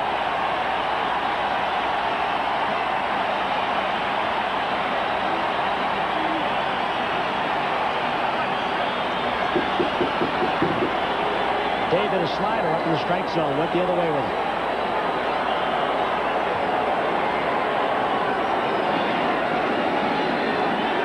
What they are talking about, I believe, with nobody out, with Heath up, Sparky's not going to put Lokes up right now.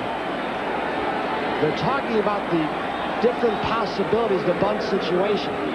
What they're going to do. Will they go for the sure out at first, try to go around the horn, double play? Will Gagne come over with a slow runner, Evans at second base, Gaetti charge, and Gagne come over to third base? Telling you that he bunts. And he drops a bunt, and it's a good one. Gaetti bare hands and throws him out with Lombardozzi covering.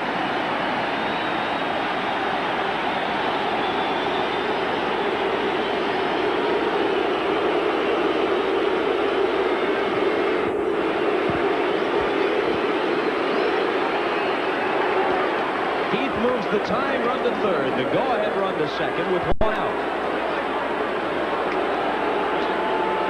Couldn't have executed better, could he? Made Gaetti feel it, made him leave his position, so he couldn't get a slow runner going in the third.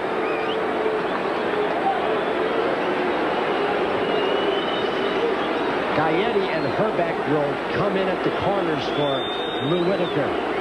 Now, Kelly is signaling Gagne to go out to Atherton to buy some time for Berenguer. But Al Clark will have none of it. He's coming out to the mound to say, come on, let's work. Berenguer, meanwhile, heats up.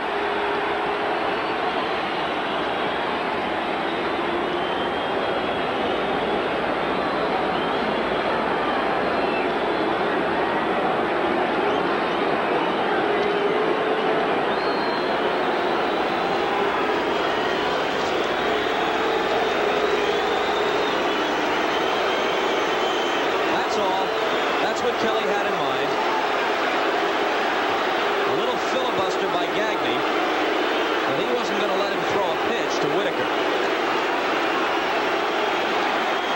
And now Kelly will take as long as he can before the inevitable occurs.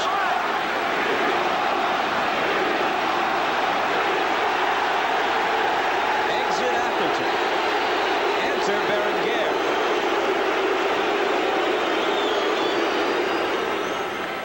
There is no one Tiger fans would rather see relinquish a lead than Juan Berenguer. If you missed yesterday, and here's what happened Berenguer's last game in Minnesota, when he put his act down, which Tom Kelly said he didn't like, Berenguer was asked to go apologize, and yesterday Sparky pulled a little gamesmanship. After the players were introduced, he asked Tom Kelly if he could do it. He walked over to the first base foul line, put his arms around Berenguer and said, "Son, I forgive you," etc., etc.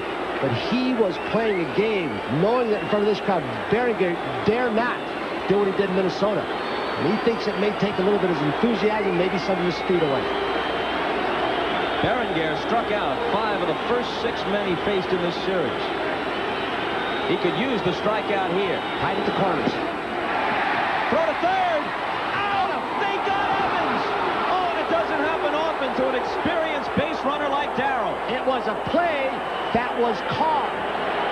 I would almost guess that when Kelly went out, he said, "Look, let's try it. It may get us out of a deep hole." So he had a time play on with a certain pitch. Laudner to Gaetti. You can see Gaetti's moving almost before the ball left his hand. It was close, but I believe he just nipped him. Evans is not fast, but he is an excellent heady base runner. A 40-year-old player, a veteran, man in a tight spot. I doubt that that has happened to him. Joe Brinkman, the third base umpire, had a helmet come out of the dugout. Don't know if it was Evans or somebody else's. In regular season, that would be an ejection. Now they need a hit from Whitaker to tie the game. What a play by Laudner and Gaetti. Wow. And now this one gets away.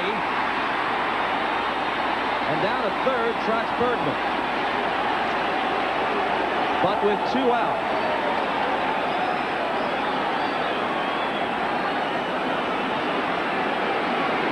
This is going to haunt Evans if the Tigers lose this game by a run. The team leader. Look at the anguish on his face. I saw the replays from 2 different angles, and it looked from one like he just barely touched him. Then you saw it from left center field, and the swipe by Gaetti was very close. There's going to be an argument either way, and I really couldn't tell from either replay. Looked like he just had him on one.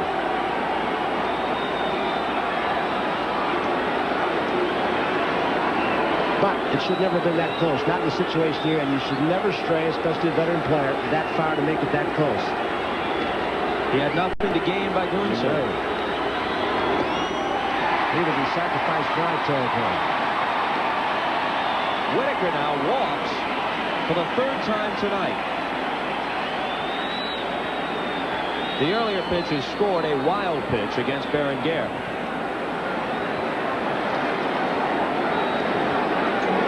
Morrison to the plate.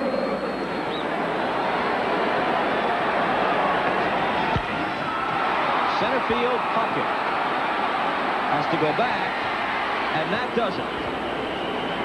I can't get over it, but imagine how Evans feels. We'll be right back after these messages from your local station.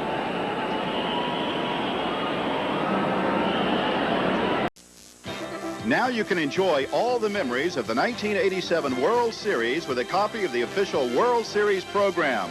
With more than 90 pages of facts and figures, it's a real collector's item. To order your souvenir program, just send check or money order for $6 to World Series Program, Post Office Box 87, Trenton, New Jersey 08651. That's Box 87, Trenton, New Jersey 08651. Please include your proper return address.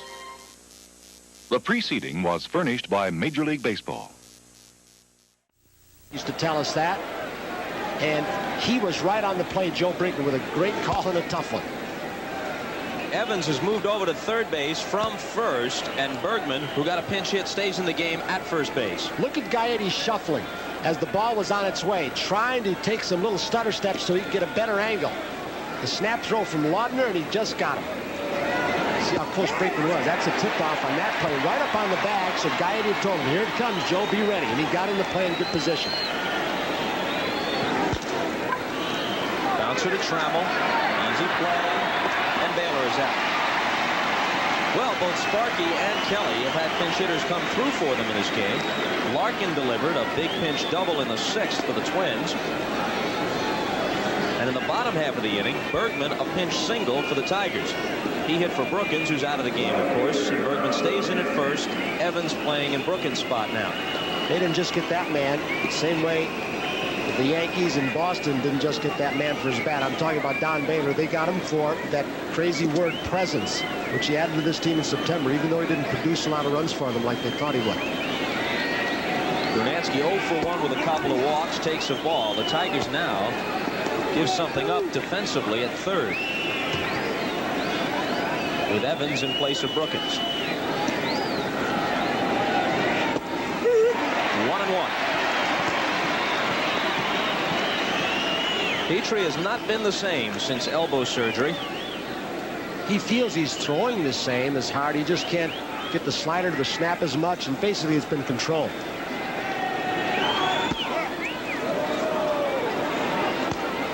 Lefty and a righty. Southpaw Thurman, right-hander Eric King for Sparky Anderson.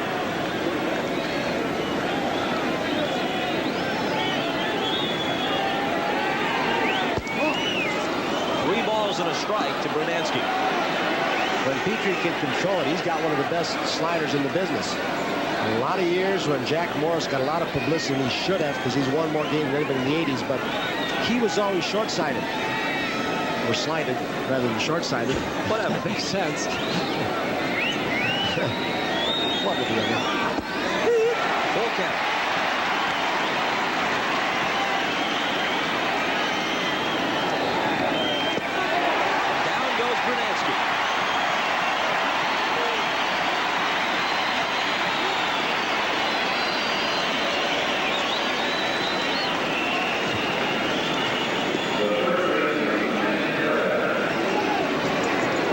Whichever team loses this will have plenty of squandered chances to lament. The Twins have had at least one man left on in every inning. This could be the first in which they're retired in order unless Herbeck reaches. Meanwhile, the Tigers left the bases loaded in 2 of the 3 innings in which they scored single runs, and got a run in the 6th while leaving 2, and had Evans picked off third with only 1 out. Lemon in center field ranges over into left center and has it.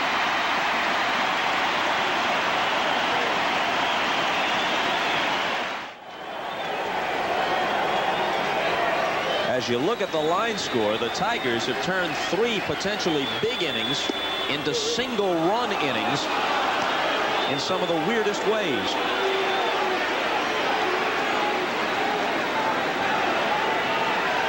With all that's at stake, if the Tigers should not be able to come back, in Sparky Anderson's words, it'd be impossible if we lose tonight. You're going to see the players get a little testier with the umpire, and that's what Gibson's doing right now. Herbeck at first right on the line. He's not going to let a ball get between him and that line for a double. That's the pitch Behringer needs when he doesn't have his great fastball or when he's overworked. He needs the forkball to the big left-handed hitters. 2-2. That was a forkball. He got Gibson looking with a forkball the other day on the 3-2 count that just exploded. And if he can get the forkball over, the fastball, if there's a little bit off from the work yesterday, will look better. He's in the 90s somewhere, low 90s, especially that last pitch. Up in the strike zone, his ball appears to take off. He walked it.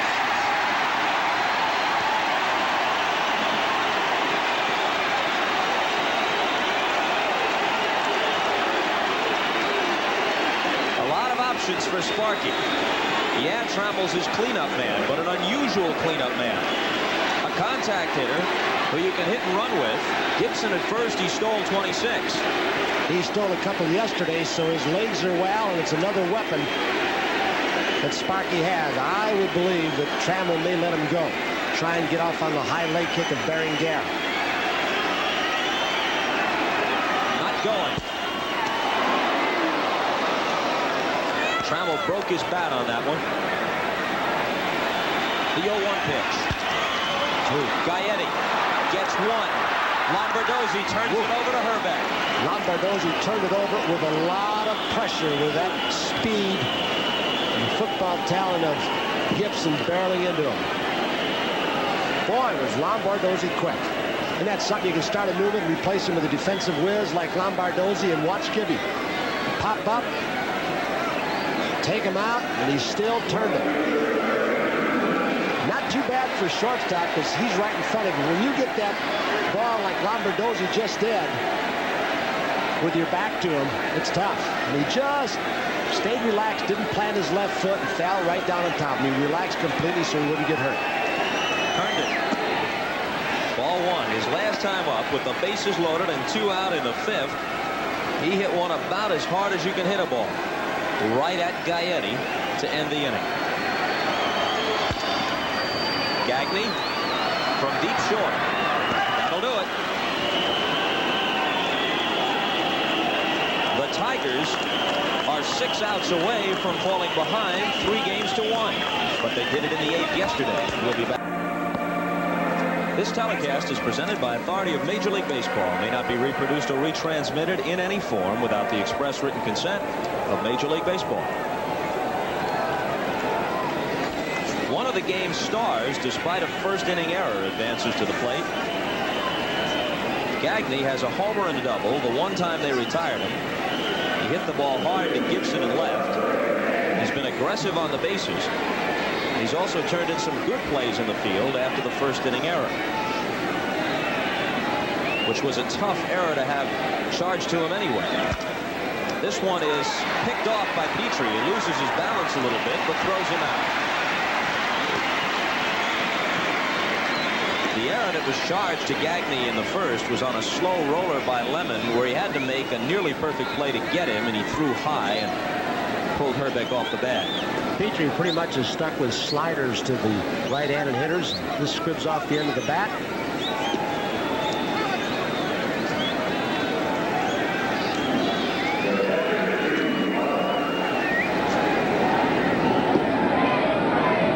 Thus far, Petrie has done his job, which was to hold the fort, give his team a chance to come back. Evans boots it, picks it up, might have time. Nope.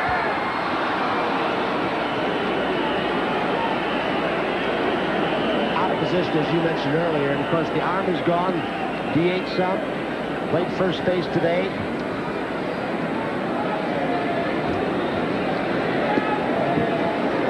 It's almost a shame to see Evans, who at one time was a very sure-handed and a good throwing arm third baseman, the place he was at, San Francisco, Atlanta. When he first came here, he's still a left-hander, but not at his age now. Third error of the night. 2 for the Tigers. 1 for the Twins through the first 3 games. Each team had committed only 1 error. Gladden's 0 for 2 and has twice been hit by a pitch. It bounces away from Heath. And you should have seen the look on his face as he took off his mask.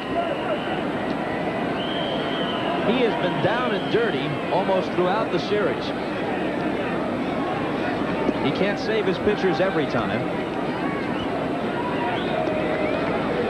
There have been a lot of things falling apart for this Tiger team today. Tanana pitching from behind, struggling along.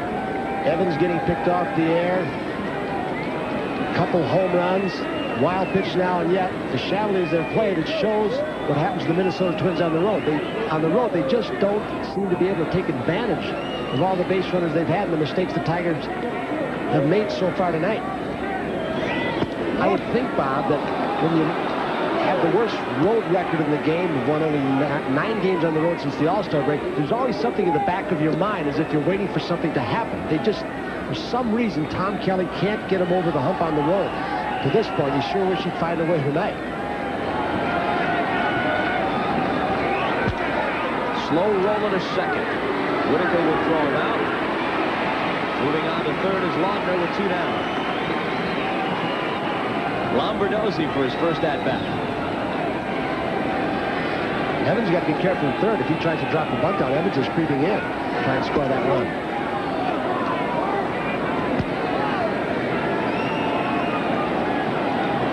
Laudner has gotten as far as third, courtesy of an Evans error, a Petrie wild pitch, and an advancing ground out.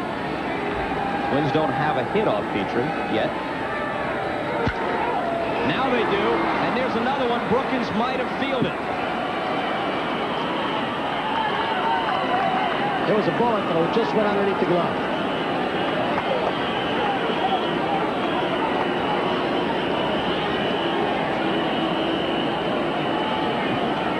Again, Evans creeping in, playing shallow because you saw what has happened to his throwing arm. Couldn't throw across the diamond after he knocked Laudner's ball down, even though Laudner very slow running. And so he has to play shallow because of his arm. And the ball was out of much more quickly.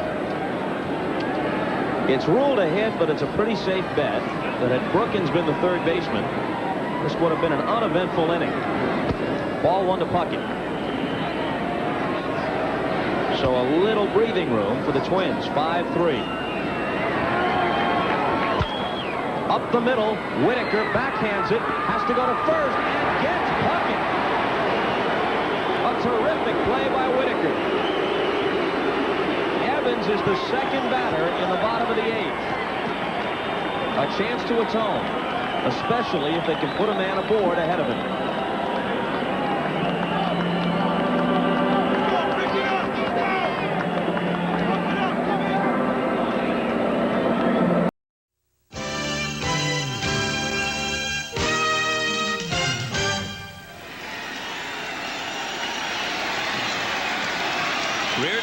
To soft toss. He's been a hero and a goat once each in this series. It's Berenguer for now.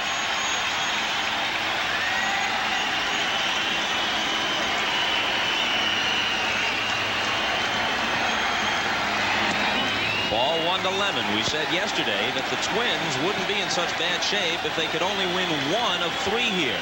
Obviously, they believed they were capable of more. But just 1 of 3 sends them back home with a 3-2 lead. 2-0 and forces the Tigers to sweep them at the Metrodome, which is very difficult to do.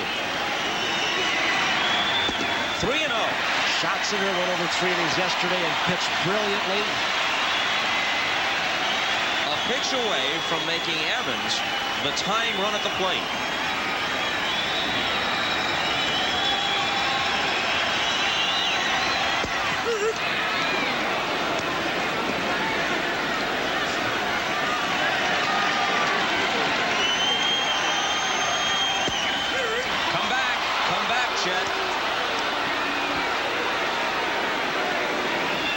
You do that in the regular season, and you'd have a lot of trouble with the home plate umpire. He'd challenge you. He's showing him up. Oh, there it is. Right. It sure is. It had more than the outer edge, and it was more than high enough. He was taking it all the way, and he was going to try and jump out of it and see if he could buy one from Clark. This ball's hit to left. Gladden has room and the ball.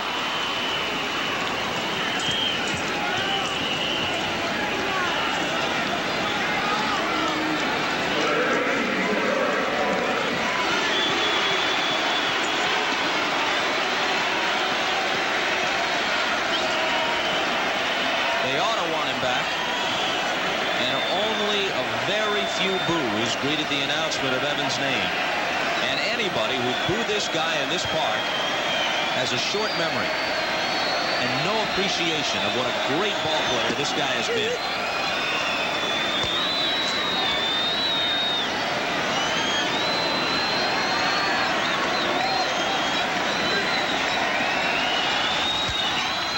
It's under one and pops it into shallow right. Brunansky in. The Twins are 4 outs from a 3-1 lead in this series.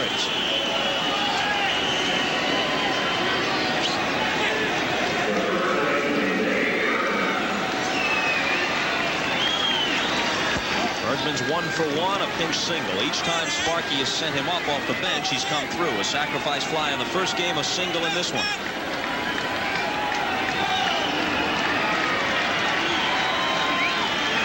Bergman's taking, trying to distract him by flashing the bunt. 2-1. If Bergman reaches, almost certainly, Noakes will bat for Heath. 3-1.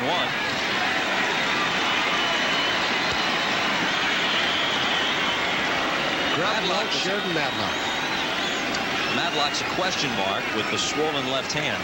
He took hitting early today off Jim Morrison. He swung the bat fairly well, and Sparky said, we're going to give it at least one more day's rest unless I need you to go up there for one at bat. The 3-1. He went full to Evans and to Lemon and got them both. Now it's 3-2 to Bergman. And he gets Bergman. Yes, he went around. Obviously, it was ball 4, but he swung at it.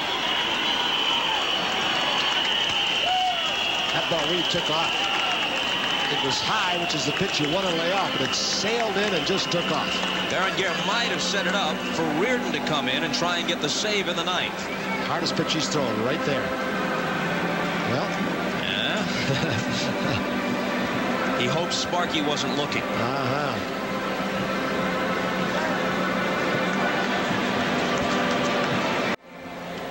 Well, tomorrow at 3 Eastern Time, Doyle Alexander for the Tigers, maybe Bert Blyleven for the Twins, but if they hold on here, as we said earlier, I guess Kelly could go to Niekro and then get Blyleven fully rested for a Game 6 if they don't wrap it up. Bob, from all indications, and he told people time and time again before the ball game, I said Blyleven, and it's Blyleven. And he says, why do you keep asking me? Now, maybe it'll happen, but I don't think so. It's going to be Blyleven. The man told us that. But I would think, and I can see your reasoning, why wouldn't Tom Kelly try and give Bert that extra rest?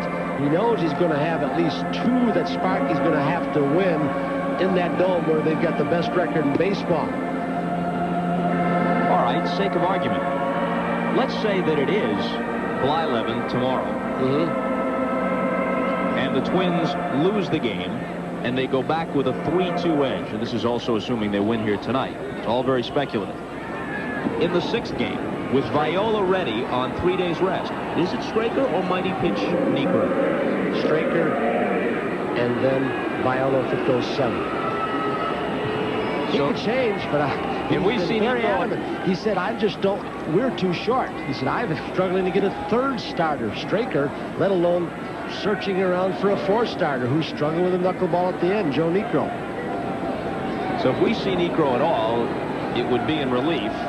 And that, you think, is unlikely. A strike on the outside corner to Gaetti, will be followed by Baylor and Brunansky in the 9th. And now Al Clark wants to see the baseball from Petrie.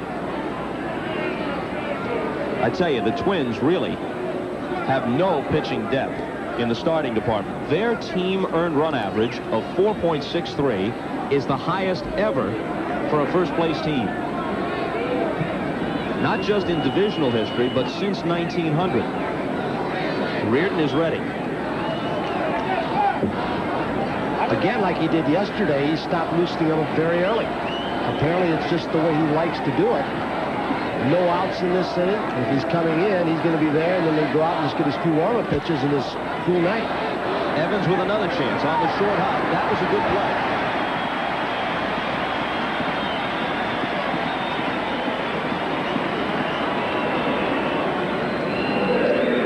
See him cheating in just a little bit again.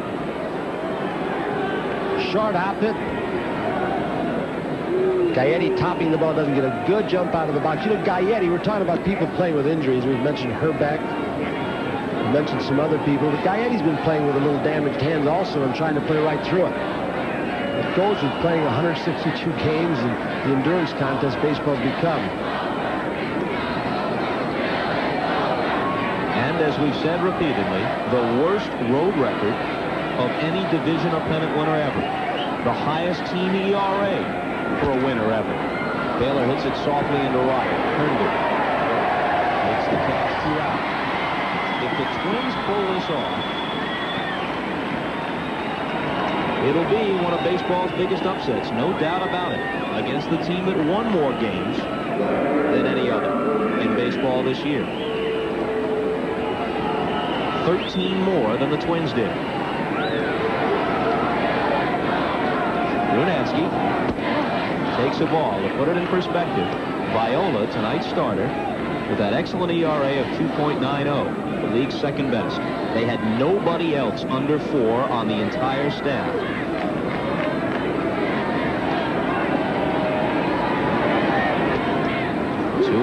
Oh, we've talked so much about the Twins' lack of ability to win on the road, but we always forget their incredible record at home and how difficult it is for teams coming in together. And it's just, they know, and the comfort thing they have is they know they've got at least one game that they can win there, and if they win this one, they just got to feel that Sparky cannot go in there with his ball club and win two. Have to sweep it. Another chance for Evans. Picks it up. Bergman can't miss the tag. I think he missed first base. I think when he tried to avoid the tag, he jumped right over the first base bag, and that's why Bergman stepped on the bag and said, hey, he hadn't touched it yet. He didn't get there. So even though he argued first that he tagged him, even if he hadn't, it looked like he leapt right over the bag, and Mike Riley, the first base umper, was watching the tag. So he couldn't be watching the tag up high, and Spike was okay. Now let's get somebody who's got a better angle. Second base umpire, Jim McKean, or hoping to tell. He said, you can't watch both. Watching upstairs for the tag, you can't be watching whether you touch the bag. Somebody's better help you. He's going to ask him to ask somebody else. Clark gets Mike Heath away to keep things down. Here it is. Pulls him off. Got him on the knee, it looked like. But I don't know if he did. Now, here's the thing. Watch this. He missed the bag by a foot, and now Bergman stepped on the bag. The man's out. The second base umpire really, although he's not being asked, Riley's saying, I saw it. So if Riley wanted to and to get it right, he should have asked the second base umpire, who probably had a better view. You see it here. Well, Bergman's 100% right. If he didn't tag him, and he might have. Now watch Bergman. Sees when he's looking down right at the bag body, and now he says he missed it. Now Riley's saying you missed the tag, and he cannot in any way watch both. Watch 5 feet above the ground and at the ground level. Brunansky knew he missed the bag, too. He immediately started back to try and retouch. Yeah. Well, Petrie leaves with the left-handed hitter Herbeck, too, and they'll bring in Thurman to pitch to him. The play, unfortunately, is scored E5. Herbeck. Full count. Jeff, I would think coming in today, he's going to work a few more breaking balls in rather than just try and throw the heat. Found out in this light here, even at night, you can see his fastball better than the dome. Trammell comes in. Herbeck's frustrations continue. 3 outs away from a 3-1 lead. Reardon off with the jacket and into the game. Picture we saw yesterday before we left you was a dejected Jeff Reardon sitting on the bench. He's had more than 24 hours to forget. Johnny Grubb will start it by batting for Heath. They'll hold Noakes back and hope to get a man on base and maybe use Noakes to bat for Morrison. Grubb is 39 years old. He's been with San Diego, Cleveland, and Texas. Now in his 5th year with the Tigers. Liner to center. The tying run will come to the plate.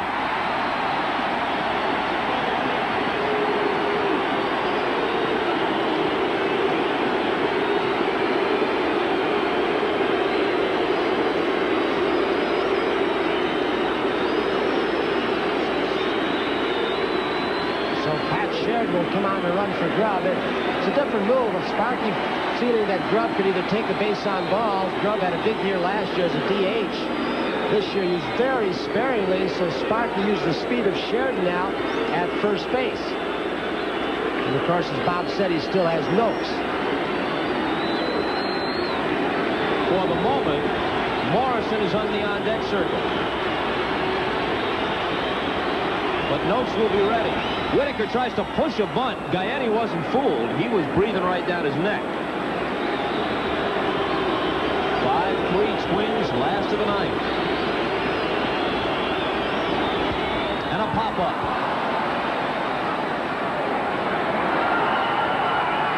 Gagne has it. Morrison heads for the dugout, and Noakes comes out to bat for him.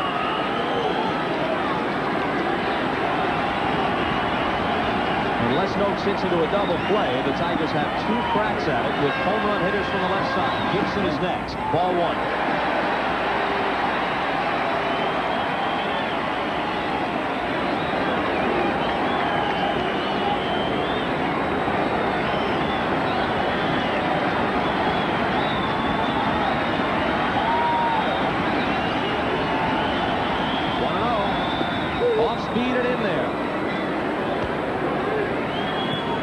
That's the weapon Reardon has when he pitches a few days in a row that he's had to come up with when the edge is off his fastball. The curve. 1-2. Noakes had breaking ball in his mind, took a fastball, looked like it was right down the middle. 2-2. Strike 3. Ooh, he had something on that fastball, but again, Noakes thinking curveball with the curves that Reardon's thrown. It's all up to Gibson, who has an RBI single and a walk, officially 1 for 3 in the game.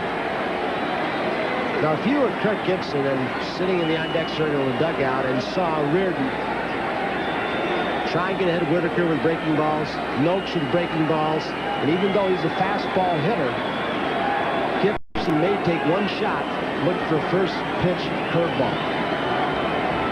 Let's see if Lawton and Reardon thinking the same way and they go the other way.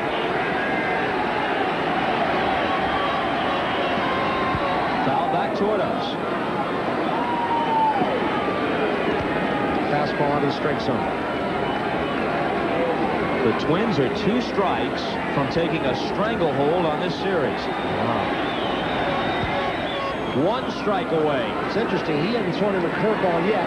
When he threw that fastball by Matt Noakes, it was almost as if the trigger Reardon is saying, man, I've got it today. And he's throwing as hard as he was in the Metrodome the other day.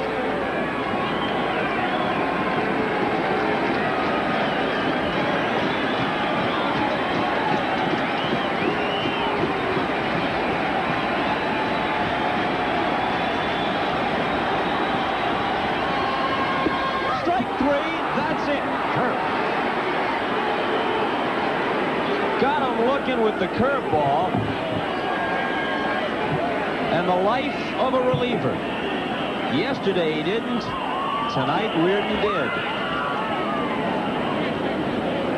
Darrell Evans. Put the word professional beneath that man's name, but this might be the most nightmarish evening of his long and distinguished career. A nice relief job by Berringer, setting it up for Reardon to come in and polish it off.